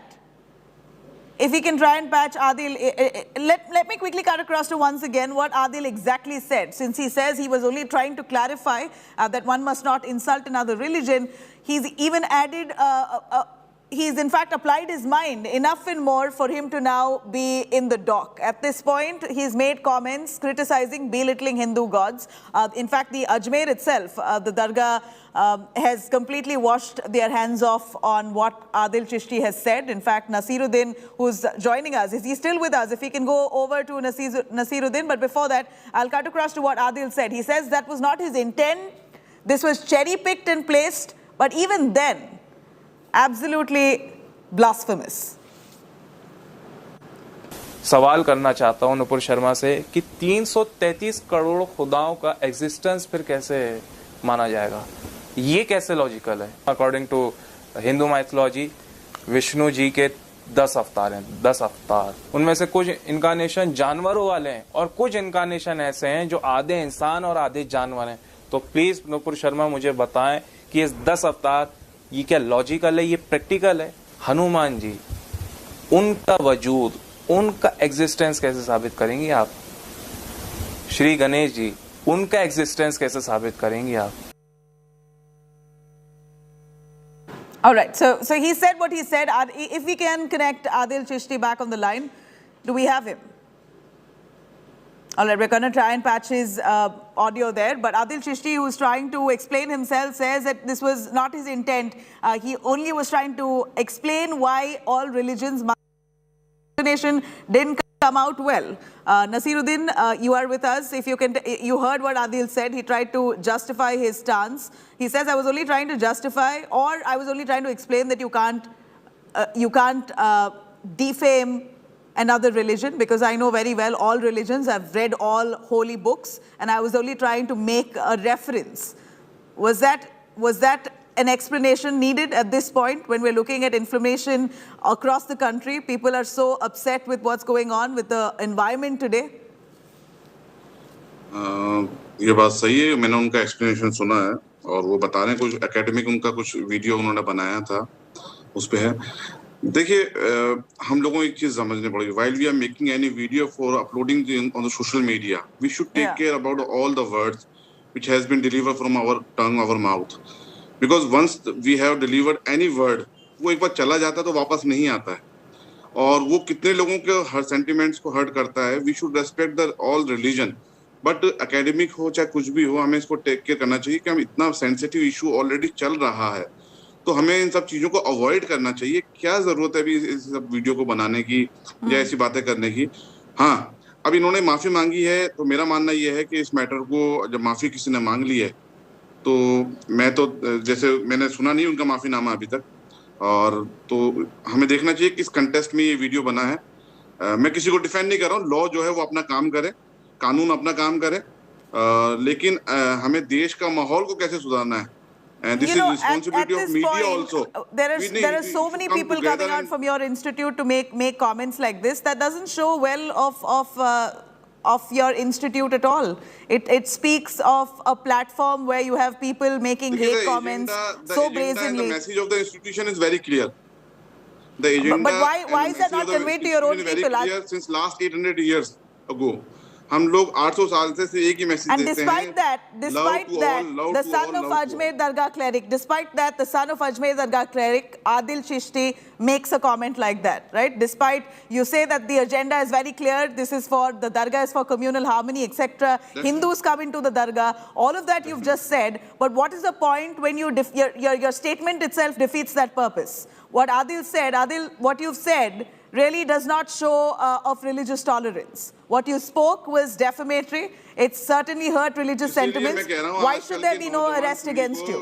जो यूथ है ना, जो अपना वीडियो बना रहे हैं या सोशल मीडिया पे, चाहे वो ये हजरत हो चाहे दूसरे भी हों, हमें बहुत सोच समझ करके सोशल मीडिया का यूज करना चाहिए। देखिए, इस आपके किस वीडियो से क्या कितना नया निकल जाए, क्या इंस्टीट्यूशन, खासतौर से अगर आप किसी इंस्टीट्यूशन से जुड़े हुए हैं। कोई भी डेरोगेटरी रिमार्क नहीं दिया है किसी रिलीजन के लिए। As a Muslim, as a practising Muslim, अल्हम्दुलिल्लाह मैं ये चीज कभी नहीं कर सकता हूँ। इन द कुरान आपने तो किया है, आपने तो किया है, हमने लेट मी स्पीक, एयर भी किया है। Can I speak ma'am, can I speak? Yeah, but just speak with context. You're saying you haven't said anything, you have said everything, but now you're trying to backtrack. Unfortunately, there's proof. देखिए, मेरी video को पूरे context में देखने की जरूरत है. आपने क्या पूरी वीडियो कॉन्टेक्स्ट में देखी है? Have you watched the video? I personally have not watched the entire video, but that's besides the point. Okay. Then how can you raise such questions? Okay. Let me get to the cherry-picked video. You're calling this cherry-picked. Let me get to the cherry-picked video. What authority you have to speak on the Hindu gods like Lord Vishnu and its reincarnation of the number of faces it has? What authority do you have to say what you have said? It was a rebuttal and intellectual response to Nupur Sharma's allegation. No, but was Nupur Sharma talking to you? Were you talking to Nupur Sharma? Were you talking to Nupur Sharma? Were you in conversation with Nupur Sharma? No, it was yes. my exactly. Reply. As a Muslim, who asked unwarranted reply? Did anyone ask for your reply? When you are so outraged. No, hang on. No, it's not your responsibility to. You cannot hurt religious sentiments. You cannot hurt religious sentiments. At what cost? You are defying the law. You're trying to respond to Nupur Sharma by defying the law. You are not under the law's ambit. You have hurt religious sentiments. When you see that the environment right now is so filled with hate and communal tensions, you're making a comment that will really clearly hurt the Hindu community. How are you any different? How are you any different from Nupur Sharma at this point? I have all the right under the constitution that I can raise. You have no right to hurt religious sentiments. I'm sorry, sir. You have a flawed image of what the Constitution provides. It was not my intention. Kindly watch the video. You haven't watched the video and you are asking me such questions. No. Why don't you tell me what? No, I'm watching the video, which is cherry-picked. You're calling it cherry-picked. I'm watching that cherry-picked video, and that very clearly shows how you've defied the law in terms of hurting religious sentiments. You cannot understand that segment unless you watch the video. I don't have to watch the whole video. This video is enough context. You have to. How can you raise such questions without knowing anything about me? This video is... Boss, I have seen 4 lines that you have spoken, and that's very clear at this point. Just 4 lines. It's a video about 22 minutes. It's very clear, but that's defamatory. Don't you agree? You're not apologetic about it. I have apologized to the country. Oh, what is the point of an apology? Even though you're apologizing. My intentions were not my intentions were not to hurt the sentiments of Indian Hindus. Okay, just one question. It was a rebuttal to Nupur Sharma. It was a logical reply. Just one question. Are you outraged with what Nupur Sharma said? Are you upset and outraged with what Nupur Sharma said? Pardon? I can't hear you. Are you outraged and upset with what Nupur Sharma said about Prophet Muhammad? Yes, I am. Don't you think that what you have said will now be outrageous to the Hindu community?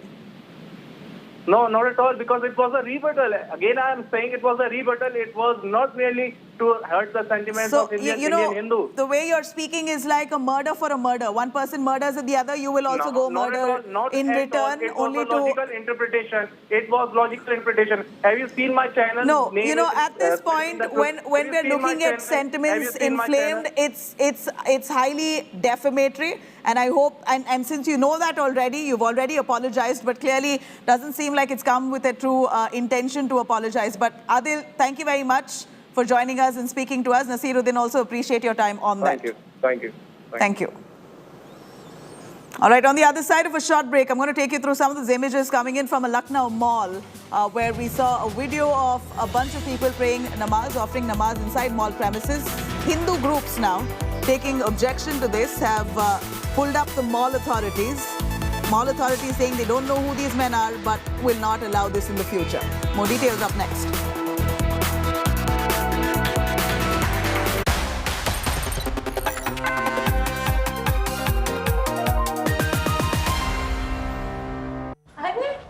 आ गई?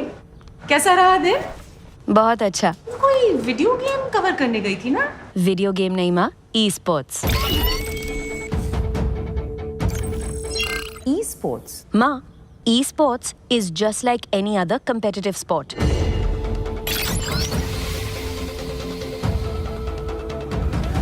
इसमें ना वो सब feelings है जो किसी भी और स्पोर्ट्स में है। इसमें इमोशन है, इसमें एंगर है, इसमें सैडनेस है, इसमें हैप्पीनेस है, इसमें camaraderie है। ये सिर्फ गेम नहीं, ये ई-स्पोर्ट्स का प्रीमियर लीग ESPL है।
Make your media plan smarter with India Today Live TV on your connected devices.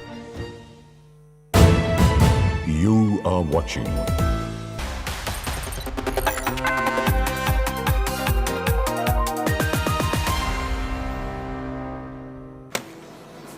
Now, days after inauguration, namaz was offered inside a popular mall in Lucknow. The video of namaz being offered in the mall premises has now gone viral on social media. The mall management has now come under fire after several Hindu groups have pulled up the mall, questioning them about namaz being offered at the mall premises. The mall authorities now distancing themselves from this incident, clarifying that they had no idea about this incident taking place. The management has said that it has identified the people who are behind the incident. They will be communicating with them. Hindu groups now, in numbers, objected to the incident, have also issued a warning to the mall. The management has said that it does not permit such prayers inside mall premises. It now remains to be seen what orders will come by post this incident.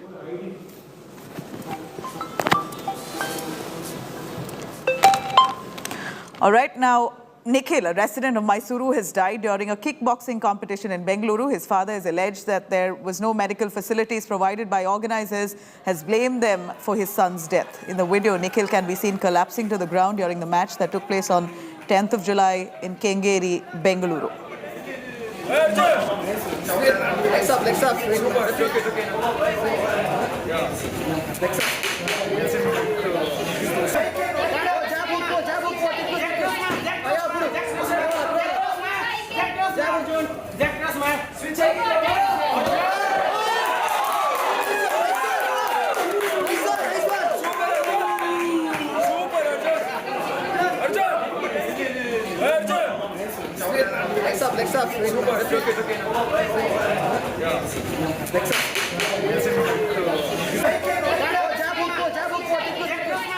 Let me quickly cut across to Karthik joining us live from Bengaluru. Karthik, the boy died.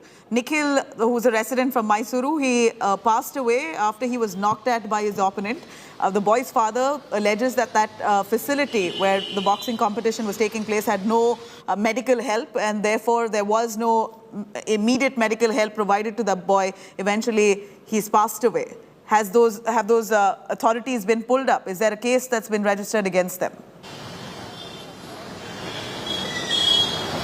Yes, Nabila, currently we're hearing that, the boy's father Mr. Suresh, who's a resident of Mysuru, has currently registered a complaint at Kangeri police station, and they've also registered an FIR against the organizers. And currently, we are being told that they've been given 2 days' time to reply to the notice that has been sent to them. Now, the father had alleged that there was no proper medical facilities that were provided by the organizers in the competition. There was no proper mats that were provided. There wasn't a medical team that was supposed to be at standby, especially during such events, especially that involves kickboxing. Now, it's being said that the father was also had an idea of kickboxing, but there were no proper precautions that were taken for the match. There were no medical teams on standby. So he has blamed the organizers, saying if there was proper medical attention provided to this boy at right after he collapsed on the stage, he would have probably survived. But the initial sources suggest that right after he collapsed, he immediately collapsed after receiving a punch from an opponent. He went into coma, and 2 days he was in the hospital, and very recently succumbed to that. And his last rites also were conducted recently at Mysuru, and his father is now demanding that justice be provided, and is saying that henceforth, if such competitions are supposed to be held in the city, there should be proper medical facilities that needs to be provided to avoid such incidents. Right, highly tragic and unfortunate. Let's hope these organizers are pulled up. For a medical help is mandatory for an event like this. Very unfortunate that the boy has passed away.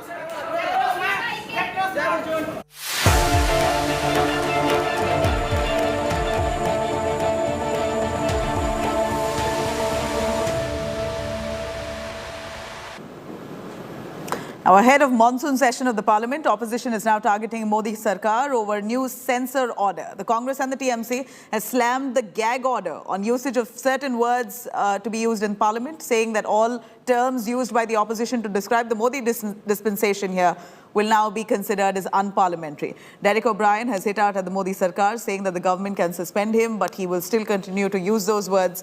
Taking a jibe at the centre, Mahua Moitra has said that the list doesn't include the word Sanghi. BJP has hit back at the opposition, saying that there should be no use of provocative and inappropriate language in the parliament. According to a new booklet by the Lok Sabha Secretariat, use of these terms like jumlajeevi, baal, buddhi, COVID spreader, Snoopgate will all henceforth be considered as unparliamentary in both the Lok Sabha and the Rajya Sabha. With sole interest of improving the quality of debates and discussions in the House, it appears to be protecting the government from criticism. Because now, for example, if the government is corrupt, you can't use the word the government is corrupt in the House. But this is something absolutely undemocratic. Now, as far as a word is concerned, whether it is Hindi, English or any other language, you see the import or the interpretation of a particular word has to be carefully studied. It has to be done by the experts who are graduates or masters or doctorate in literature, not by Tom, Dick and Harry that anybody can say that, well, the word balatkar should not be used in parliament, although balatkars keep on happening in the country and an MP is not supposed to use that word in the House. This is ridiculous. You see, therefore, you must know that if you want to uphold decency, dignity of the House, then you do a proper literary work and then have a committee and let the committee decide as to X word or Y word. BJP, the government should explain what is the rationality behind this gag order. It is an arbitrary, unilateral one. The government has been speculating to members of parliament. The point here is, Parliament is supreme in our democracy. And ever since BJP came to power, Parliament is increasingly becoming redundant.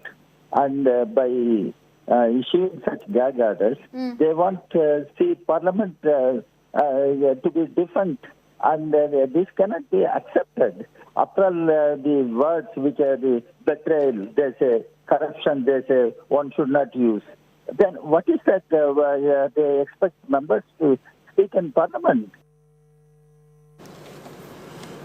All right, let me quickly cut across to Ritik Mandal joining us live from Kolkata. Ritik, a quick word coming in from the opposition on this gag order of sorts that's been issued by the Secretariat, asking for a list of words now to be banned from usage inside both houses of the Parliament. What has the TMC said? How have they reacted? Right, the new... Exactly. The new booklet that has been issued by the Parliament Secretariat ahead of Monsoon session and, putting some restriction on use of certain words by Member of Parliament, both the houses, has, sparked an outrage among the opposition, particularly TMC, lashing out on BJP, claiming this is nothing but a gag. And as the party, Rajya Sabha member Derek O'Brien tweeted that claiming this is nothing but gag on Member of Parliament.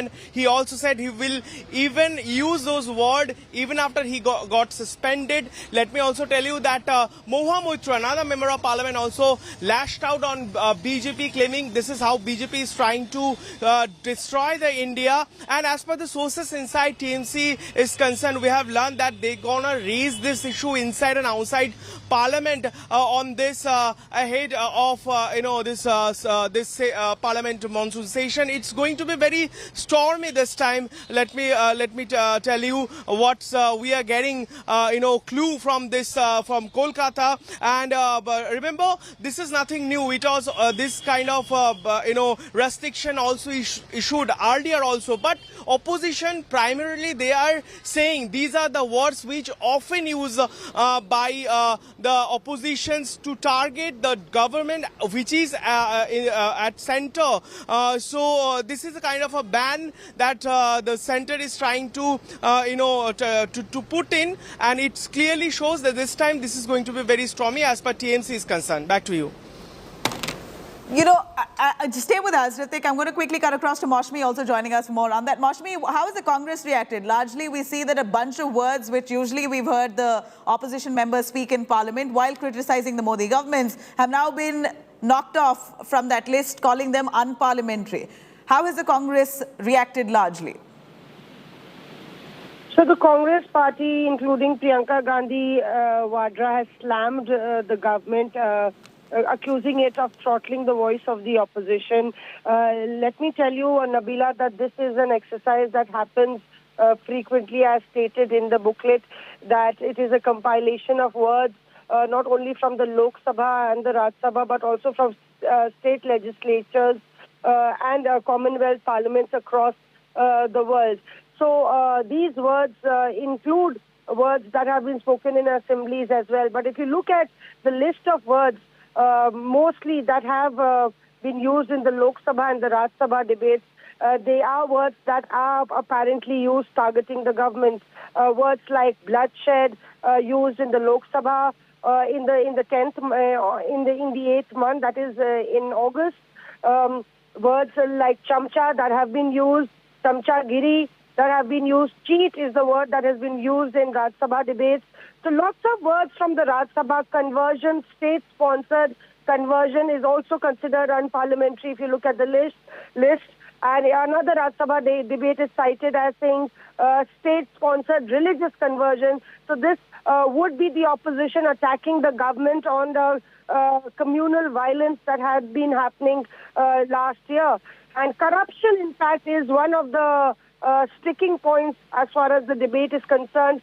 If you look, the Lok Sabha debate in December, it has been cited for the word corruption. So the opposition, they're slamming the government on this indiscriminate ban on free speech as far as the Lok Sabha and the Rajya Sabha is concerned.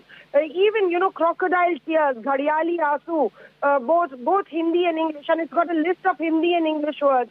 So crocodile tears, shed crocodile tears, shedding crocodile tears, all these words have also been banned, including the word drama. In Lok Sabha debates, drama has been used, drama has been banned, and these are the words that the opposition alleges that we use to, in fact, expose the government policies that have weakened the nation.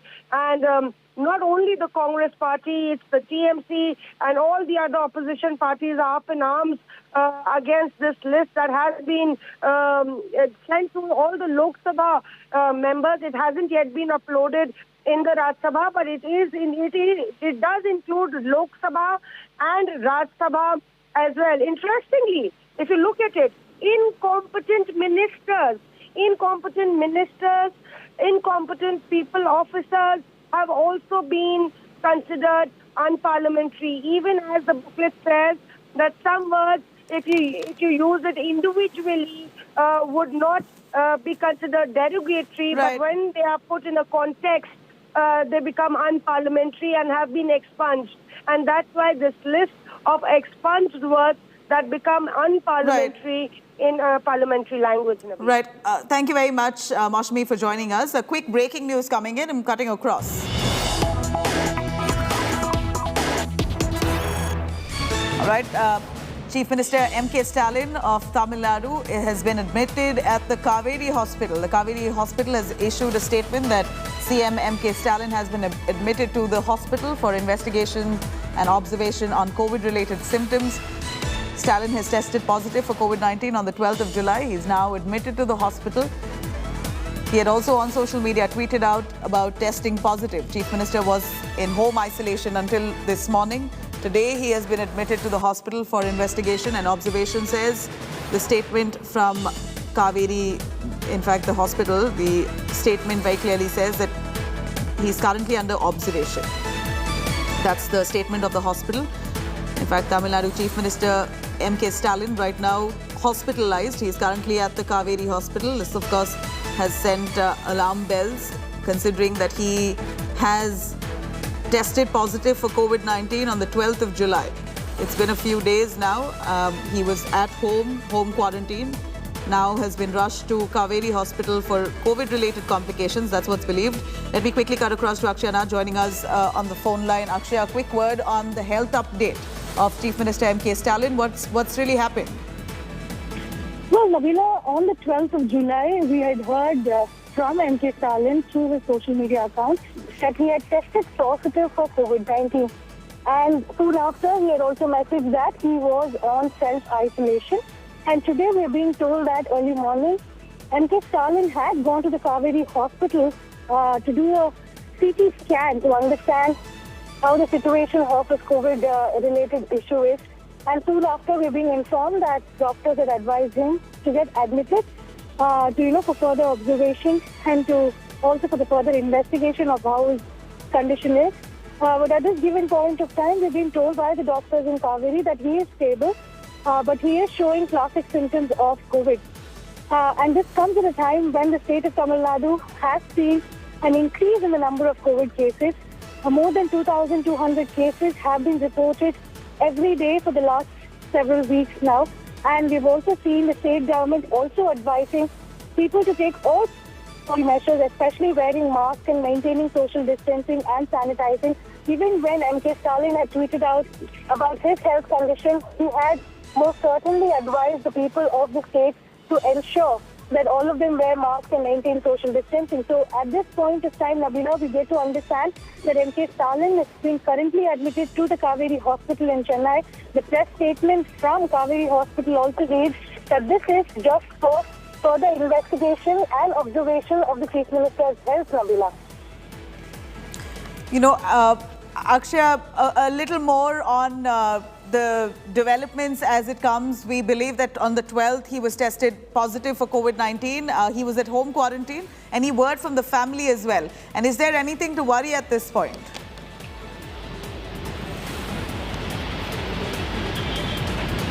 Nabila, on the 12th of July, Chief Minister had attended a couple of events. He had inaugurated a few schemes for the state government. And after that, he was having fatigue and tiredness. And that's when they had tested him for COVID-19 and the test results came back positive.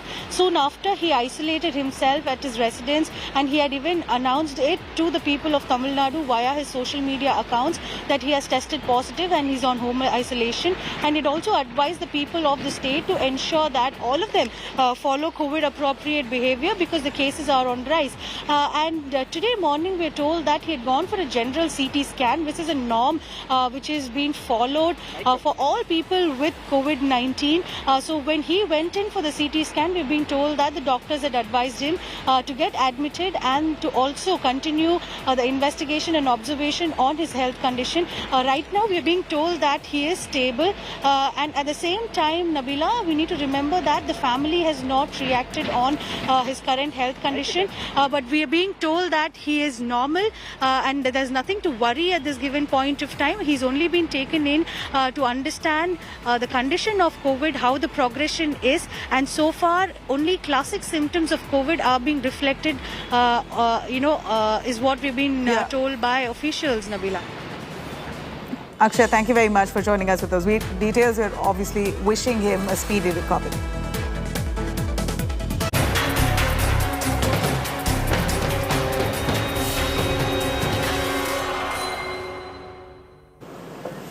Now, the new education policy proposal papers have created quite a controversy in the state of Karnataka after its proposal to keep eggs and meat out of midday meal program. This bizarre proposal further talks about how eggs in schools to give to school children along with their midday meals will lead to discrimination between students. This is precisely what the education department's proposal is. While they justify why eggs must be kept out of midday meals, they say that eggs could lead to discrimination among children.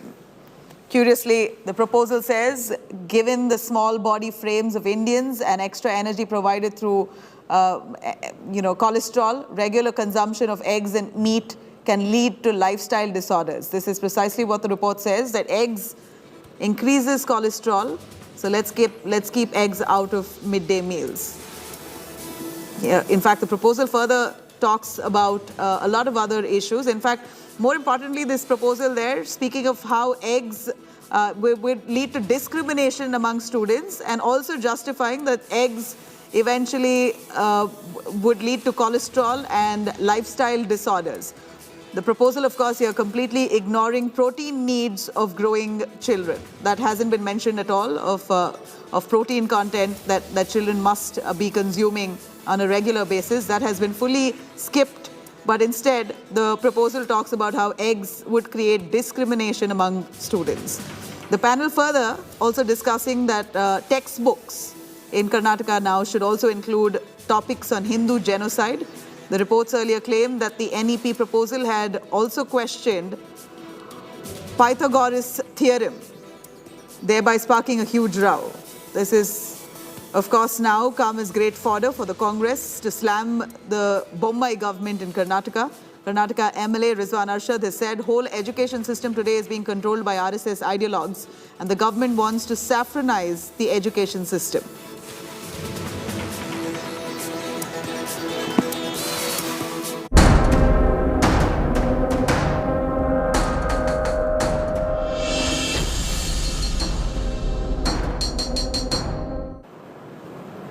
Now, after NCP, Congress has hit out at Uddhav Thackeray. Congress has launched a fresh salvo at the former Maharashtra Chief Minister Uddhav Thackeray.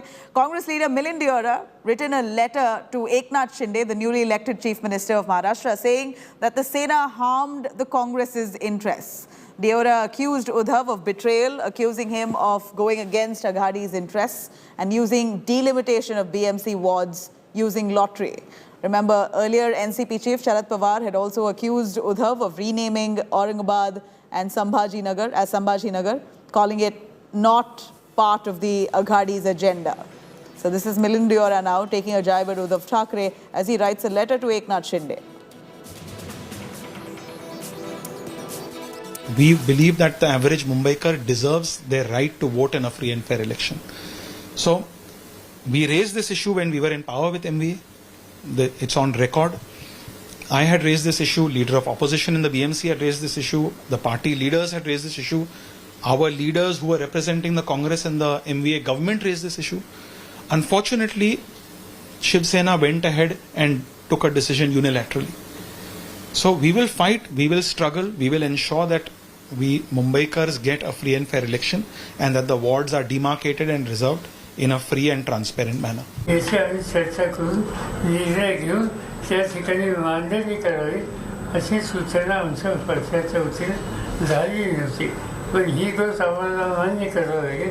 शेवटी मंत्रिमंडळाचा निर्णय त्या मंत्रिमंडळामध्ये आम्ही सगळेच होतो. या सगळ्या विभागाची किंवा शहरांच्या ज्या खऱ्या ज्या मूलभूत समस्या आहेत त्याच्यात अधिक लक्ष देण्याची गरज होती. या नावामधून पाण्याचा प्रश्न सोडवला पाहिजे असा हा मूलभूत प्रश्न आहे. याच्यात लक्ष द्यायला हवं होतं. All right, coming up on the other side of a short break, Sri Lankan fury, frustration out on the streets. Military asks for political resolution with immediate effect.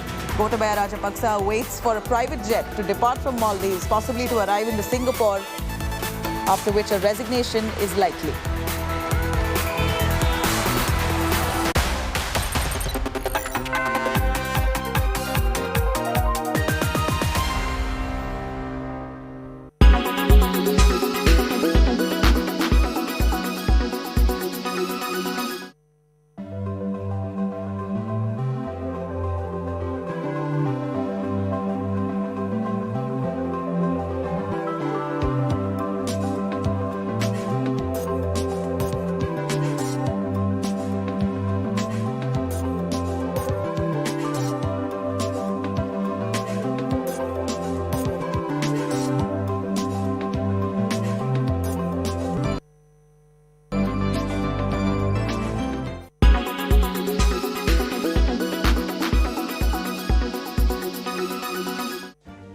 Make your media plan smarter with India Today Live TV on your connected devices.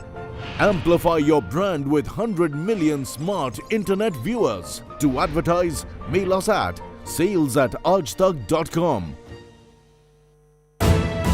You are watching India Today.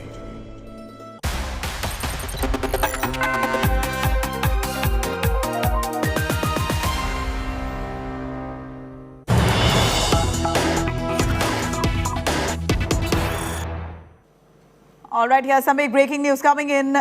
President Gotabaya Rajapaksa of Sri Lanka has now left Maldives. He's going to be arriving in Singapore on the Saudi Arabian Airlines.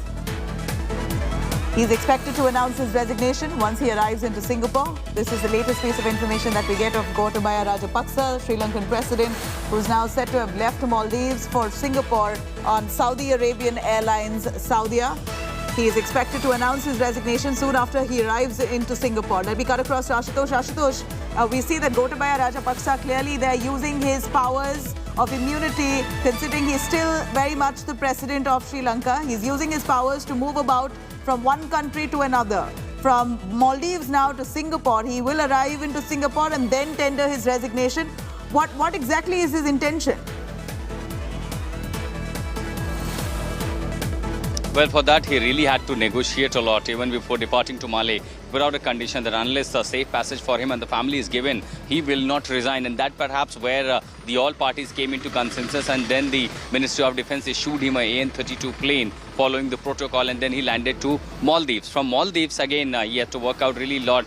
Today, 4 private jets landed at the Mali airport, but finally what we're hearing that he boarded Saudi Airlines, and now he's en route to Jeddah. From Jeddah, he will go to Singapore, where he's seeking a political asylum. Since being a president, it may not be really very difficult for him to get a political asylum. But he understood clearly the repercussions here back, his own turf in Colombo, the kind of politics he's seeing, the kind of anger amongst the people he is seeing. That's exactly why he sought security for not only him but also for his family. Because dramatically, when Basil Rajapaksa wanted to go to United States, clearly there was, not just argument, but there was virtually a protest at the international airport departure area. So this is how the things deteriorated in Colombo, and now what we are hearing that finally he has left to Jeddah. From there arrive into Singapore and possibly tender his resignation. But of course, on point here, tracking those developments. Ashutosh bringing us the latest live from Sri Lanka's Colombo. Thank you very much, Ashutosh. Coming up on the other side of a short break, Lok Sabha Secretariat here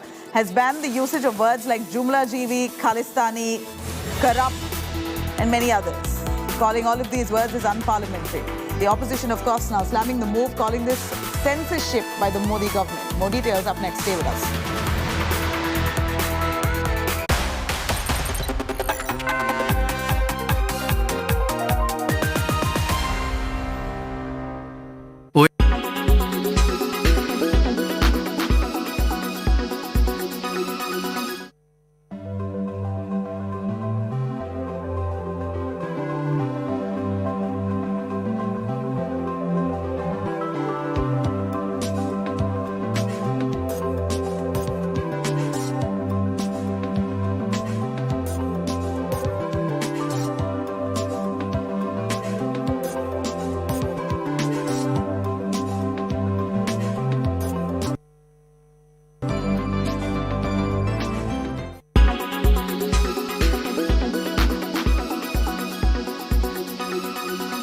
Make your media plan smarter with Co-powered by The World Comes Together at Sharda University. In association with Green Lamb Laminates. Har Gustakhi Saaf.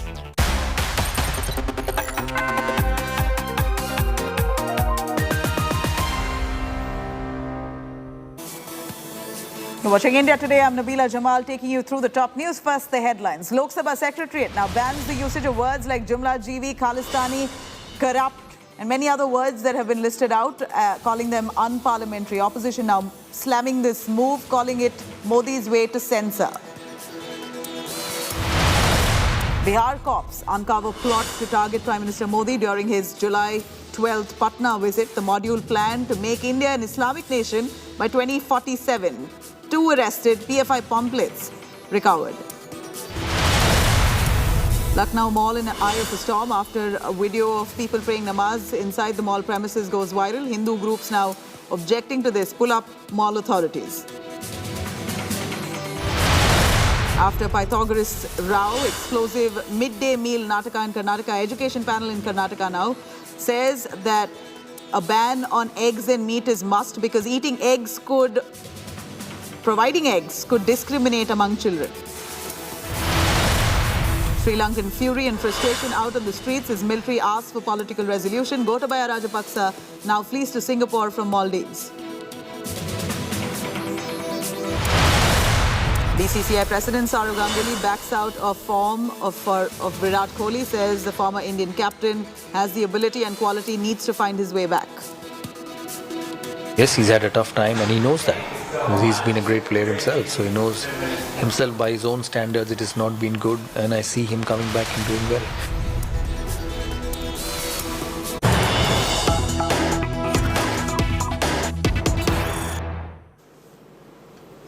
All right, now some news coming in on the Ajmer Dargah. PFI link now surfaced to the Ajmer Dargah cleric Sarwar Chishti. Dargah cleric video with the PFI members goes viral days after a video of Sarwar Chishti holding a meeting with PFI members surfaced. Now the Diwan of Ajmer and Syed Nasiruddin Chishti have told India Today that these meetings do happen inside the Dargah and that this has put a question mark on the reputation of the institution, of course. Let's take a quick look at this video, which is about a year and a half old, where we see the Dargah's heads who are holding a meeting with some of the PFI members. Let me cut across to Dev Ankur joining us more. Dev, why don't you explain to us this video that we have on our screens here shows Sarwar Chishti, who is one of the heads of the Ajmer Dargah, having a meeting with PFI leaders, PFI members, and this has gone viral. What justification has the Dargah given? Well, Nabila, there are several videos that have surfaced, including that of Sarwar Chishti. In one of the videos, Sarwar Chishti is being seen having a conversation with, allegedly with PFI affiliates. Sarwar Chishti has often maintained that, the videos that have surfaced are no way showing him doing anything illegal. But the fact remains that earlier a video had surfaced in which Sarwar Chishti was clearly heard and seen making provocative statements. There was a video that had surfaced of his son also, Adil Chishti. There was another video which surfaced which had his nephew, Govt Chishti, there in that video, and he was making or provoking people to make provocative slogans, including that of Sar Tan Se Juda. So there are several videos that have come to light of late in which Sarwar Chishti and members of his family can be seen and heard making provocative statements. But so far, the Ajmer police has not arrested Sarwar Chishti or his sons for the videos that have come to light. Nabila. At this point, we see that the Ajmer Dargah clearly, at least so far, that they've tried to explain that they are sans any political influence. They are for communal harmony, etc. But the kind of talks that have emerged from that Dargah lately has really put a question on its credibility. And also now with them associating with PFI leaders, having meetings inside that, really, how could they wash off this image? Well, Nabila, clearly, so far, the Ajmer police has not arrested Sarwar Chishti despite these videos coming to light. In fact, Sarwar Chishti, when I last spoke with him before that, he was blaming the media, claiming that the media has been trying to, malign the image of the khadims of Ajmer Dargah. He has been making, statements to the effect that claiming that it's the media which is responsible for showing what the media was showing. And also the fact remains that, it's not just Sarwar Chishti. There are several members of the family of Sarwar Chishti also who have been, making provocative statements or indulging in acts for which the police has so far not acted against them. All right, stay with us. Ankur, I'm going to quickly cut across to Vinod Bansal of the BHP joining us. Mr. Bansal, here at this point, we see some video that's emerged a year and a half old, where we see leaders, members, or rather the administration of the Dargah meeting with the PFI members. How would you look at this? Definitely, they are all these aides of the PFI. Actually, the PFI is such a terror organization which has a link to every dargah, every mosque of the country, and every all Islamic religious places of the country. It may or may not support them fully, or they may not openly support them. But the way the dargah people or the dargah management committee is openly supporting the PFI, it clearly shows that their mindset. आप देखिए कि जिस तरह से दरगाह मोइनुद्दीन चिश्ती की दरगाह पर हिंदू भी जाते थे और हिंदुओं के ऊपर ही कितना आघात उन्होंने करने की कोशिश की थी। अब मुझे लगता है हिंदू समाज को समझना पड़ेगा कि ऐसी जिहादियों के अड्डों को हमें किसी तरह से एड नहीं पहुंचानी और किसी तरह से वहां पर जाने से अपने को बचना है। दूसरी बात यह कि ऐसे चिश्ती और चिश्ती खानदानों को तुरंत उनको अंदर करने की जरूरत है एंड PFI को भी तुरंत बैन करने की जरूरत है। Thank you very much, Mr. Bansal. Thank you very much. Appreciate you joining us. और ये आस्ताना वो है आले नबी औलादे अली जिगर गोशा रसूल का, आले नबी औलादे अली का, यानी कि बदर हुनैन वालों का, खैबर और खंदक वालों का, करबला वालों का, जहाँ से हक की सदा बुलंद हुई है। और हिंदुस्तान में गंगा जमनी तहजीब, सांप्रदायिक सौहार्द, कंपोजिट कल्चर, प्लुरलिस्टिक सोसाइटी के नॉर्म्स को यहाँ से एड्रेस किया जाता है। यहाँ तमाम मज़ाहिब के लोगों का खैर मकदम होता है और बिलखुसूस ये वो आस्थाना है जहाँ से हुजूर गरीब नवाज ने तौहीद की सदा बुलंद की। हम मुसलमानों के हामी हैं, मददगार हैं, उनके तरफदार हैं और ये तंजीमें popular front of India SDPI ये मुसलमानों की आवाज उठाती है। और हम सूफियों का काम ये है कि जो गरीब और नादारों की हिमायत करें। अगर हम हिमायत नहीं कर सकते, पहले तो हम हिमायत करें, जो लोग हिमायत कर रहे हैं उनका साथ दे, यही असल तसव्वुफ है। और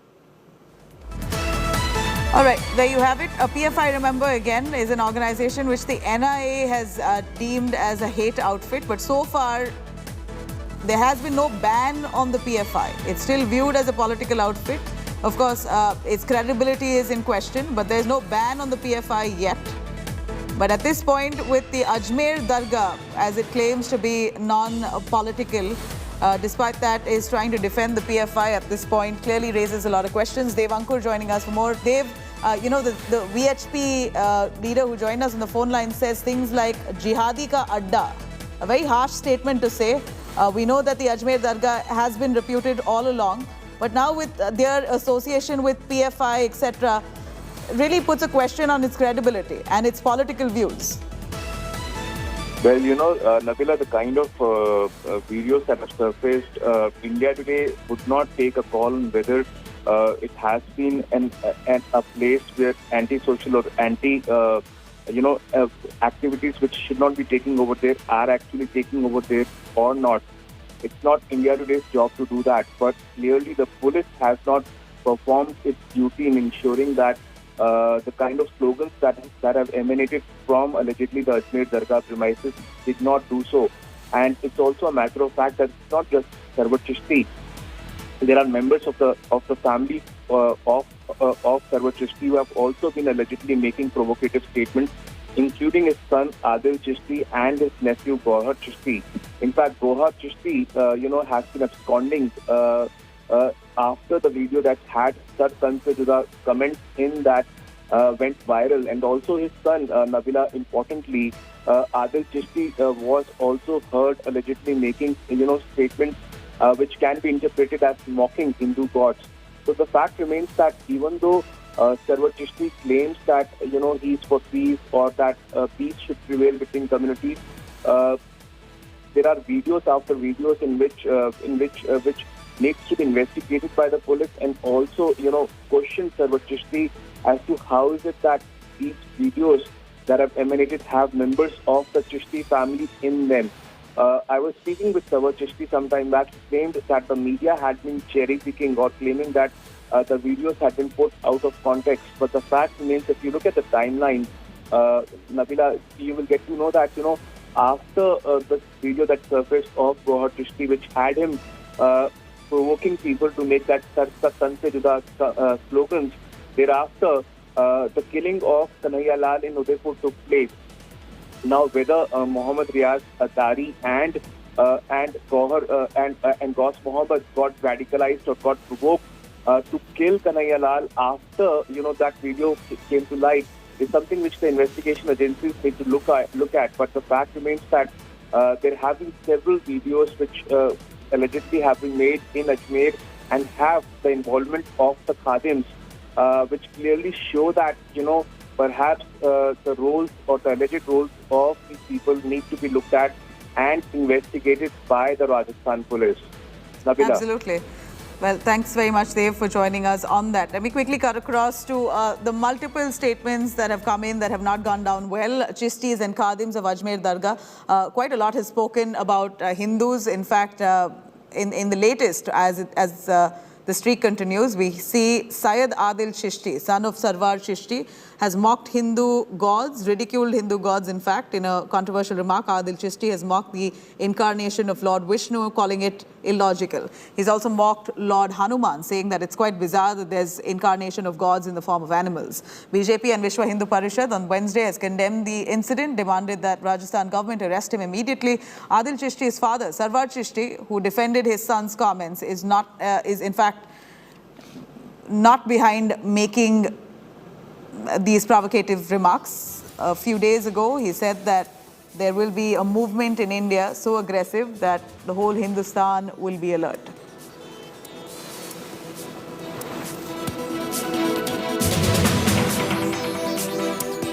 सवाल करना चाहता हूं नुपुर शर्मा से कि 333 करोड़ खुदाओं का एग्जिस्टेंस फिर कैसे माना जाएगा?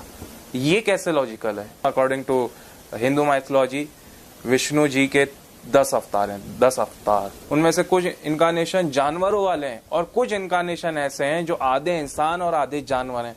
तो प्लीज नुपुर शर्मा मुझे बताएं कि ये 10 अवतार ये क्या लॉजिकल है, ये प्रैक्टिकल है? हनुमान जी, उनका वजूद, उनका एग्जिस्टेंस कैसे साबित करेंगे आप? श्री गणेश जी, उनका एग्जिस्टेंस कैसे साबित करेंगे आप? Mr. Sarwar Chishti, there is a video that has come in public in which your son, Mr. Adil Chishti, is making provocative statements, trying to mock Hindu gods. What do you have to say about that? See, it's cherry picking. If you go through video now, the proper video, it's fully of academic excellence, secularism, and that the thing they have picked from that is cherry picking and is out of context. You go through that proper video, then you will come to know. He has replied in literary sense, academically, the questions raised by Nupur Sharma regarding Islam, regarding Buraq, regarding the Prophet went to Jerusalem to heaven. These were the questions by Nupur, and he has given the literary answer to it. And also he has said that those persons who believe in miracles and Almighty can understand this. If you don't believe in miracles and you don't believe in Almighty, then what answer you will give regarding all Mr. this? Chishti, in that video, your son can be heard mocking or questioning the existence of Hindu gods. He's making statements. You were saying earlier to me that, there were statements that were made about Prophet Muhammad. Can you really justify what your son has said about, about Hindu gods? I think it's cherry picking. If you go through whole of the content, it's out of context. When you correlate with the whole video, then you will come to know it's full of academic Mr. excellence. Chishti, your nephew, Govt Chishti, is said to be absconding. The thing is this, George is not my real nephew. He is not my real nephew. He is not my real nephew, and we are not on talking terms with him. He is not my real nephew. So do you distance yourself from? Yes, 100% distance. He provoked people to make those sar tan se juda remarks. We have already condemned. We have already condemned those remarks. So are you saying that you have nothing to do with Govt Chishti? Nothing. And he's not my real nephew. It's my distant nephew, and we are not on talking. But he is currently said to be absconding. Will you or did you try to help the police in trying to catch hold of him, sir? See, let me tell you one thing. We have nothing to do with Govt Chishti.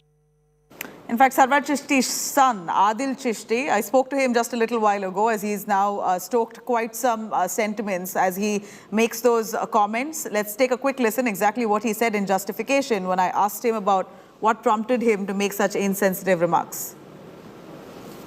Adil, what you've said really does not show of religious tolerance. What you spoke was defamatory. It certainly hurt religious sentiments. Why should there be no arrest against you?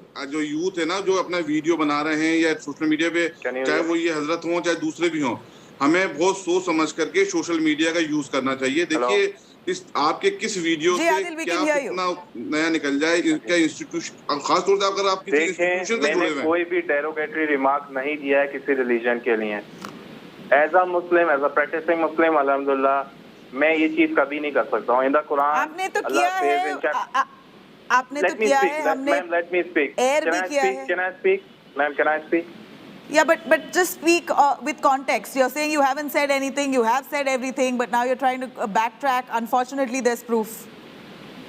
देखिए मेरी video को पूरे context में देखने की जरूरत है आपने क्या पूरी वीडियो कॉन्टेक्स्ट में देखी है Have you watched the video?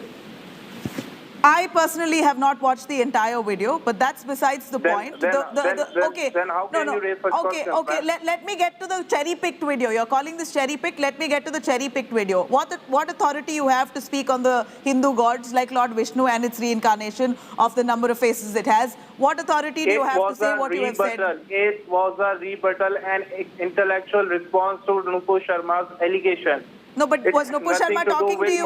Were you talking to Nupur Sharma? Were you talking to Nupur Sharma? Were you in conversation with Nupur Sharma? No, it was yes. my exactly. Reply. Who asked unwarranted reply? Did anyone ask for your reply? When you are so outraged. No, hang on. No, it's not your responsibility to. You cannot hurt religious sentiments. You cannot hurt religious sentiments. At what cost? You are defying the law. You're trying to respond to Nupur Sharma by defying the law. You are not under the law's ambit. You have hurt religious sentiments. When you see that the environment right now is so filled with hate and communal tensions, you're making a comment that will really clearly hurt the Hindu community. How are you any different? How are you any different from Nupur Sharma at this point? I have all the right under the Constitution that I can raise. You have no right to hurt religious sentiments. I'm sorry, sir. You have a flawed image of what the Constitution provides. It was not my intention. Kindly watch the video. You haven't watched the video and you are asking me such questions. No. Why don't you tell me what? No, I'm watching the video which is cherry-picked. You're calling it cherry-picked.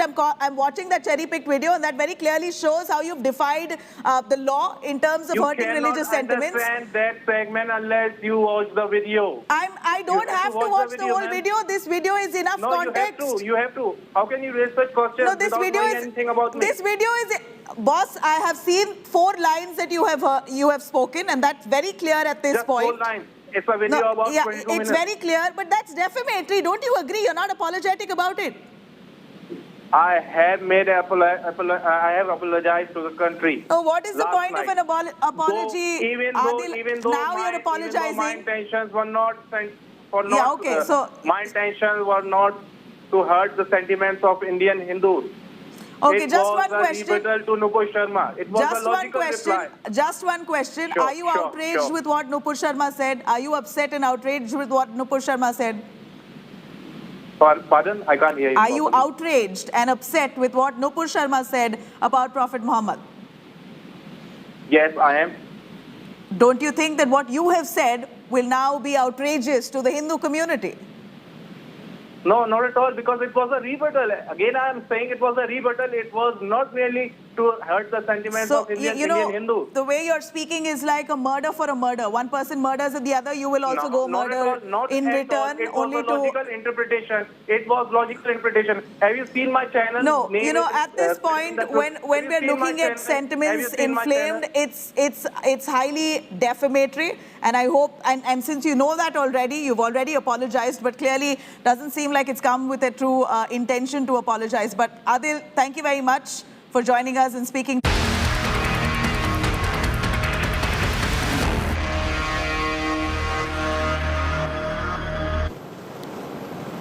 All right, two arrested in Bihar's Patna for being involved in anti-terror activities. Patna police has busted a terror module in Pulwari Sharif, arresting two accused in this matter. Mohammad Jalaluddin, a retired sub-inspector from Jharkhand, and Athar Parvez were running an organization to make India an Islamic nation by 2047. This is what the pamphlets said. The duo were training misguided students in anti-national weapons and physical combat for at least 15 days prior to Prime Minister Modi's visit. Apart from this, the talk of spreading religious frenzy and committing terrorist activities was also used to manipulate students. Incriminating documents along with 25 pamphlets of the PFI were also recovered. The cops also investigating foreign country links, including that with Pakistan. Police officials now believe that students from several states were coming to Pulwari Sharif for training.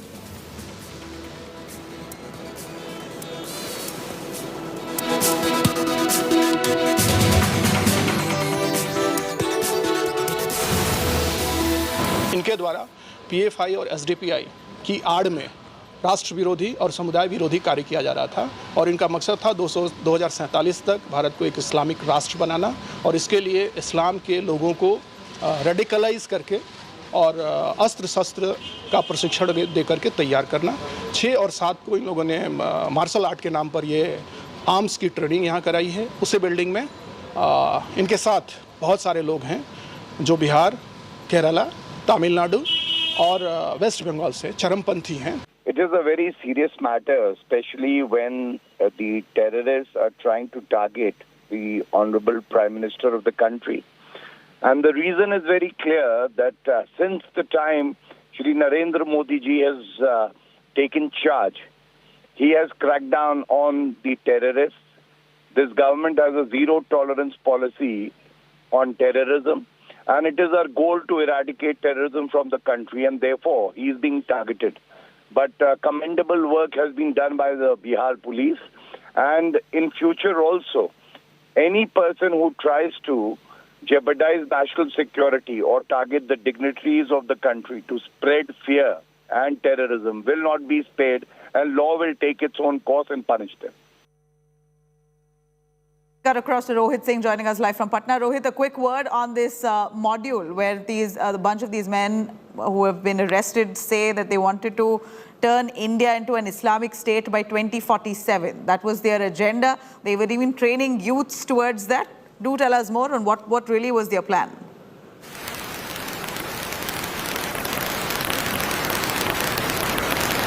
I'm going to try and patch with him. But before that, Arvind Ojha joining us live for more on that. Arvind, यहाँ पर जो लोग arrest हुए हैं, वो उनका इरादा था कि भारत इंडिया को 2047 तक एक इस्लामिक स्टेट जैसे बनाया जाए. वो कैसे मुमकिन हो पाएगा? उनका प्लान क्या था?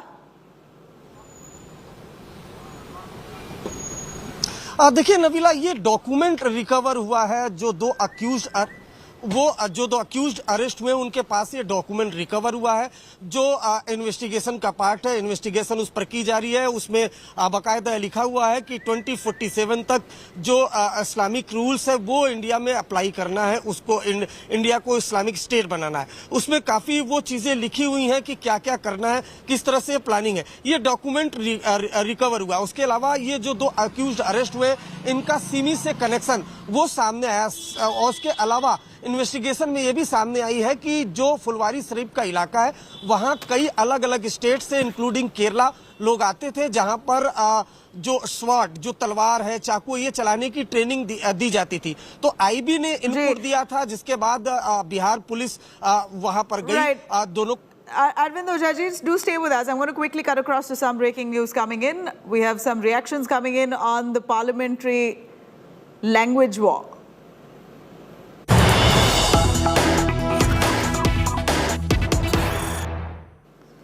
All right, Rahul Gandhi now wading into this unparliamentary language war. Rahul takes a jibe, calls it new dictionary for new India. Rahul Gandhi says banned words describe Prime Minister Modi's government and his handling. In fact, here Rahul Gandhi, while he jumps into this controversy, he takes a jibe at this new development where the Secretariat has listed out a bunch of words that are now going to be deemed as unparliamentary. So basically, all those parliamentarians will not be allowed to use these words inside the House henceforth. If they do, then action will be taken.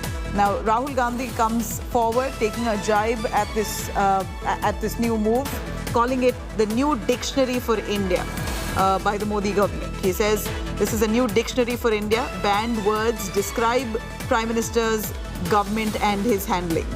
In fact, many of those words like jumlajeevi,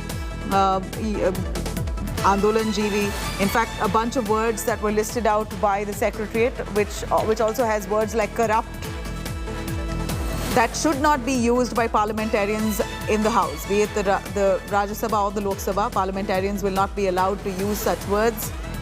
And while that's said, Rahul Gandhi now wading into this war and speaks of how these words are now the new dictionary. In fact, the government itself has come up with a new dictionary for India. This is what Rahul Gandhi says. Banned words describe Prime Minister's government handling. Rahul Gandhi speaks on the banned words that have been implemented by the Secretariat. The Secretariat, in fact, has imposed a ban on several words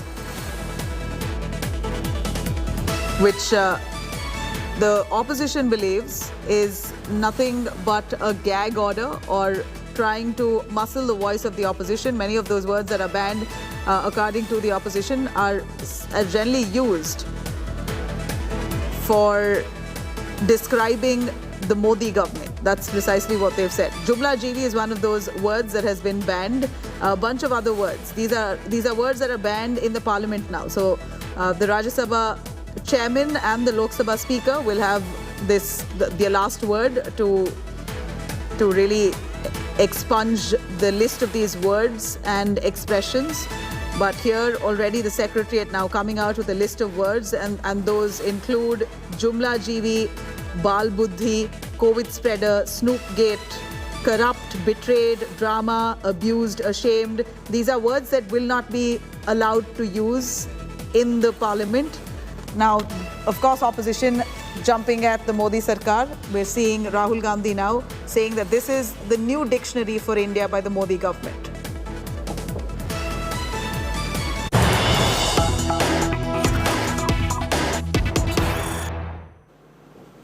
All right, now government sources have countered the opposition's attack on the compilation of unparliamentary words in the parliament. Government sources tell India Today this list is brought out every year. The list is not a new suggestion, but merely a compilation of words already expunged in the Lok Sabha, the Rajya Sabha, or state legislatures. It also contains a list of words considering unparliamentary in parliaments of Commonwealth countries.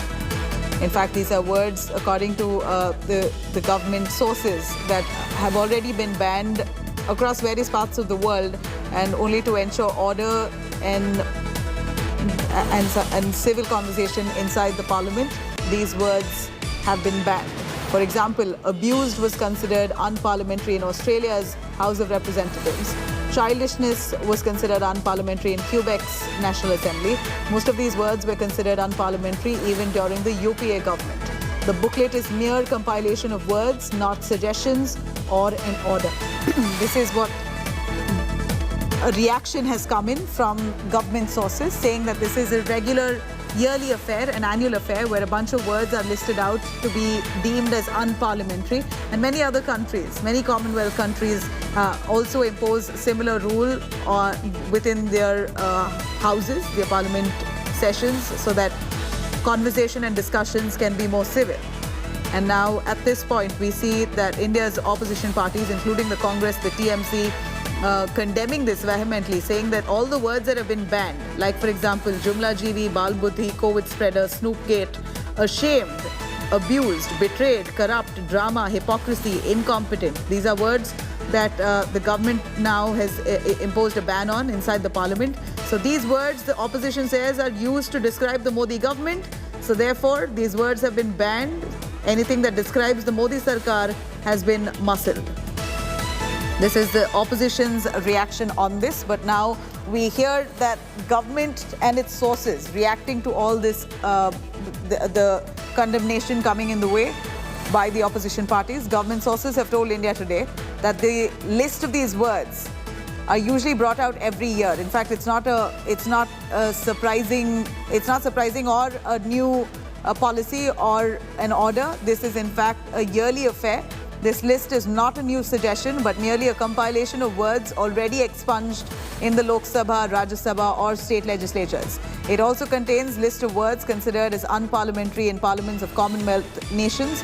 In reference, they're trying to, of course, give out examples that other countries like Australia has banned a bunch of words, including abused, like abused, the word abused, which is now banned in India as per the new Secretariat's order, is also banned in Australia's House of Representatives. Childishness, the word, is also banned in other countries. In fact, this has now come as enough fodder for the opposition parties now to target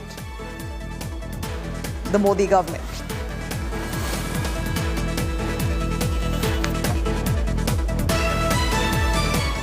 Now, ahead of monsoon session of the parliament, opposition is now targeting the Modi Sarkar over new censor orders. According to a new booklet by the Lok Sabha Secretariat, use of terms like jumlajeevi, baal, buddhi, COVID spreader, Snoopgate and many other words like abuse, corrupt, hypocrisy, these are words that will not or should not be used inside both houses of the parliament, the Lok Sabha and the Rajya Sabha. The Congress and TMC now slamming the gag order on usage of certain words in the parliament, saying all terms used by the opposition to describe the Modi dispensation will now be considered as unparliamentary. Derek O'Brien has hit out at the Modi Sarkar, saying the government can suspend him, but he will continue to use these words. BJP has hit back at the opposition, saying that there should be no use of provocative and inappropriate language in the parliament. And this is an annual affair, nothing surprising.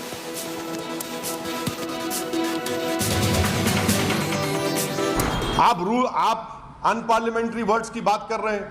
क्या ये unparliamentary नहीं था कि speaker पीछे बैठा है, प्रधानमंत्री सामने बैठा है? अगर मैं कहूंगा कल पार्लियामेंट बहस होगी बेरोजगारी के ऊपर, मैं कहूंगा कि मैं मोदी सरकार पर फूल बरसाकर मारूंगा क्योंकि उन्होंने नौजवानों को बेरोजगार बना दिया, तो क्या आप फूल को अनपार्लियामेंट्री कर देंगे? समझिए, ये इंपॉर्टेंट क्या है कि रूल्स एंड प्रोसीजर को आप इंप्रूव करिए, कॉन्स्टिट्यूशनल वैल्यूज, कॉन्स्टिट्यूशनल मोरालिटी को करिए। जो शब्द उन्होंने अपने पार्लियामेंट्री जीवन में कहा है, बोला है, वही शब्द हम बोलेंगे और वो बताएंगे उनको, भाई उनके डिबेट में उन्होंने क्या कहा। जब करप्शन की बात आती तो क्या करप्शन बोलने का छोड़ के कुछ और बोलते थे? आपके ये जुमले हैं उन्होंने कहते थे, क्या उससे छोड़ के और कोई बात उन्होंने कही है? तो जब खुद वो कहते हुए आए हैं, आज उनको क्यों लग रहा है कि वो शब्द ठीक नहीं है? ये सिर्फ वही लफ्ज है जो सच्चाई थी, भाजपा के नेताओं को चिपक रही थी बिल्कुल।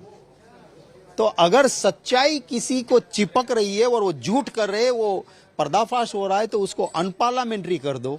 वो तो पार्लियामेंट्री प्रैक्टिस में कहीं है नहीं, प्रोसीजर के तहत नहीं हुआ है। तो मैं तो ये मानता हूं कि हम अनुरोध भी करेंगे और राज्यसभा के चेयरमैन और लोकसभा के स्पीकर साहब से भी अनुरोध है कि आपका इंडिपेंडेंट अथॉरिटी हो, आप किसी पार्टी के नहीं हो। तो इसी तरह सरकार की मंशा से सब कुछ नहीं चल सकता है। The ruling establishment, particularly like Jumla, the word was introduced to us by Mr. Amit Shah, and Snoopgate, corrupt, all these kind of words were introduced by the BJP friends. And now suddenly they want not to hear these words. It's like a Gujarat assembly model, which they are trying to do it. If you only want the government to be prized by the opposition parties, that is very difficult. And if you take all the words which is going to be critical of the government as unparliamentary, which will not be in the good sense of parliamentary democracy itself. यदि विपक्ष आज़ादी का तात्पर्य संसद में mic तोड़ना, chair पर जाकर हल्ला बोलना और संसद को लगातार स्थगित करना मानता है और अमर्यादित शब्दों को बोलना मानता है, तो यह संसदीय जनतंत्र नहीं है। तो जो कुछ भी बनता है वो किसी विपक्ष या सत्ता पक्ष के लिए नहीं, सदन के लिए बनता है। जो लोग सदन में बैठकर सिर्फ अमर्यादित भाषा के आधार पर समाचार पत्र की सुर्खियों में रहना चाहते हैं, जिनकी कोई रुचि देश के विकास के कार्यों में हाथ बटाने की या रचनात्मक बहस को आगे बढ़ाने की नहीं है, वे ही इससे प्रताड़ित महसूस कर रहे हैं।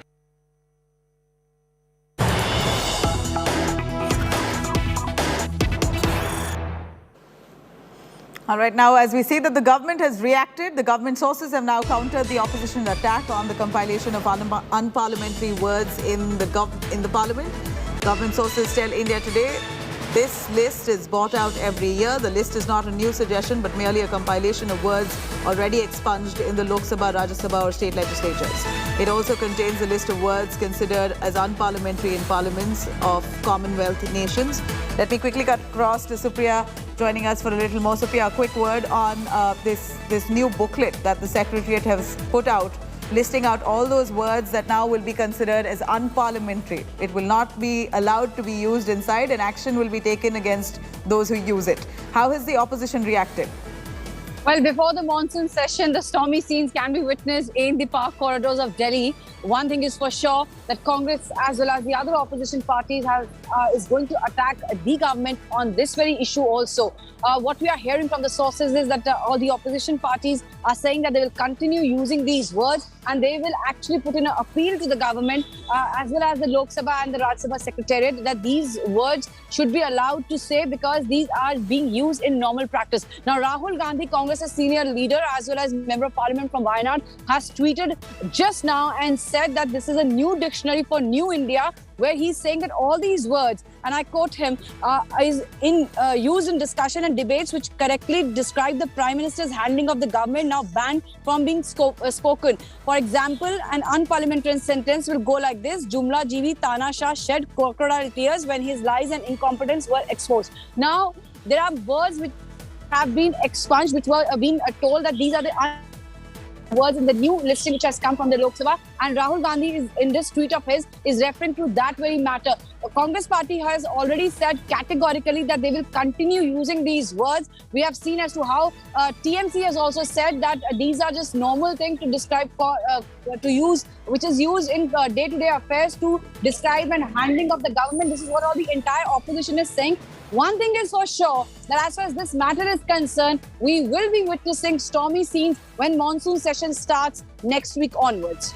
Totally, Supriya, thank you very much for joining us with those words. But of course, the government now responding, government sources saying that this is not new. It's a regular annual affair where a list of words are added to the list of unparliamentary words. And this is not the only country. All parts of the world, every country has their lists of approved words that could be used in the parliament and lists of banned words that cannot be used. Now, here, shamed words like jumlajeevi and several other words like corrupt, like hypocrisy, these are words that will now be banned in the parliament as a new list of unparliamentary words. A booklet has now been released by the Secretariat.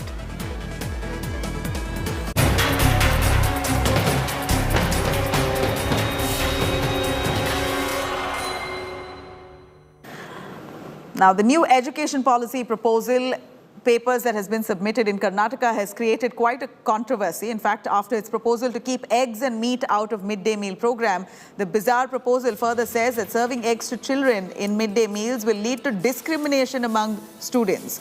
Basically, the education department in its proposal to the government has said that giving eggs to a bunch of students and not giving eggs to those students who don't eat will result in discrimination amongst them. Curiously, the proposal says, furthermore, that given the small body frame of Indians and extra energy provided through cholesterol, regular consumption of eggs and meat will lead to lifestyle disorders, almost discouraging children from eating eggs, saying that this could lead to cholesterol, eggs could lead to cholesterol, and that would lead to lifestyle disorders. These are literally the words coming out of the education department in Karnataka as they put out this proposal. The proposal also completely ignores all kinds of protein needs of a growing child. That has been completely ignored. Furthermore, the panel has suggested that the textbooks in Karnataka now should include Hindu genocide-related history. Reports earlier had also claimed that the NEP proposal had questioned the Pythagoras theorem, sparking huge row at that point. Congress, of course, now coming forward to slam this education department's proposal. Karnataka Congress MLA Rizwan Arshad saying this whole education system today is controlled by the RSS ideologue.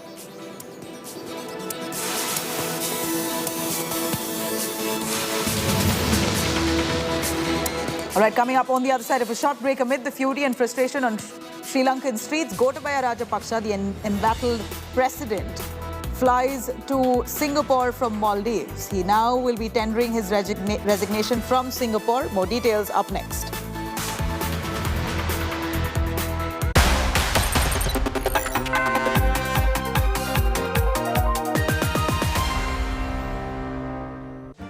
Make your media plan smarter with India Today Live TV on your connected devices. Amplify your brand with 100 million smart internet viewers. To advertise, mail us at sales@aajtak.com or call 9999892171.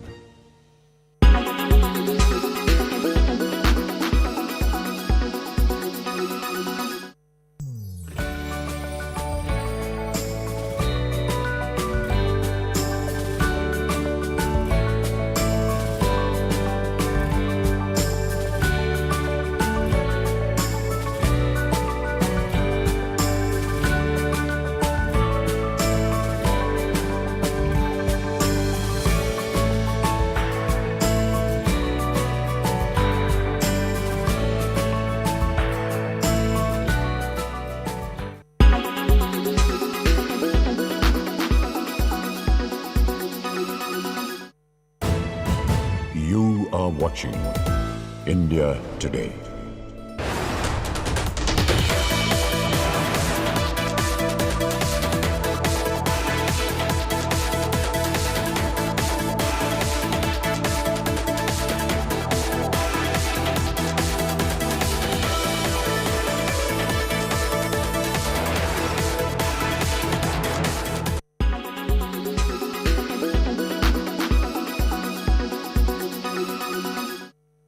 Magnificent Mercury is cratered with marks and bruises.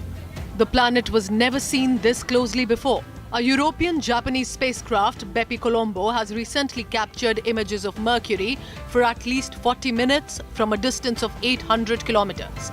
Although the spacecraft went as close as 200 kilometers above planet's surface, key instruments remain shut. This is the second approach made by the spacecraft so far. The spacecraft recorded the transition from the night side to the day side. A breathtaking view of the cratered surface of the planet was captured. This highlighted the boundary between night and day. In fact, the rough terrain was also recorded. All in all, mysterious Mercury's magnetic field, exosphere, core, and the surface processes were grabbed in the camera. A few days ago, human trash was recorded on Mars. Later, it was contemplated it might just be the spacecraft trash.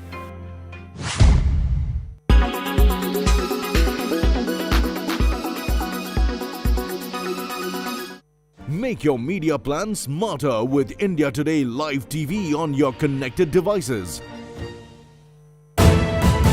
You are watching India Today.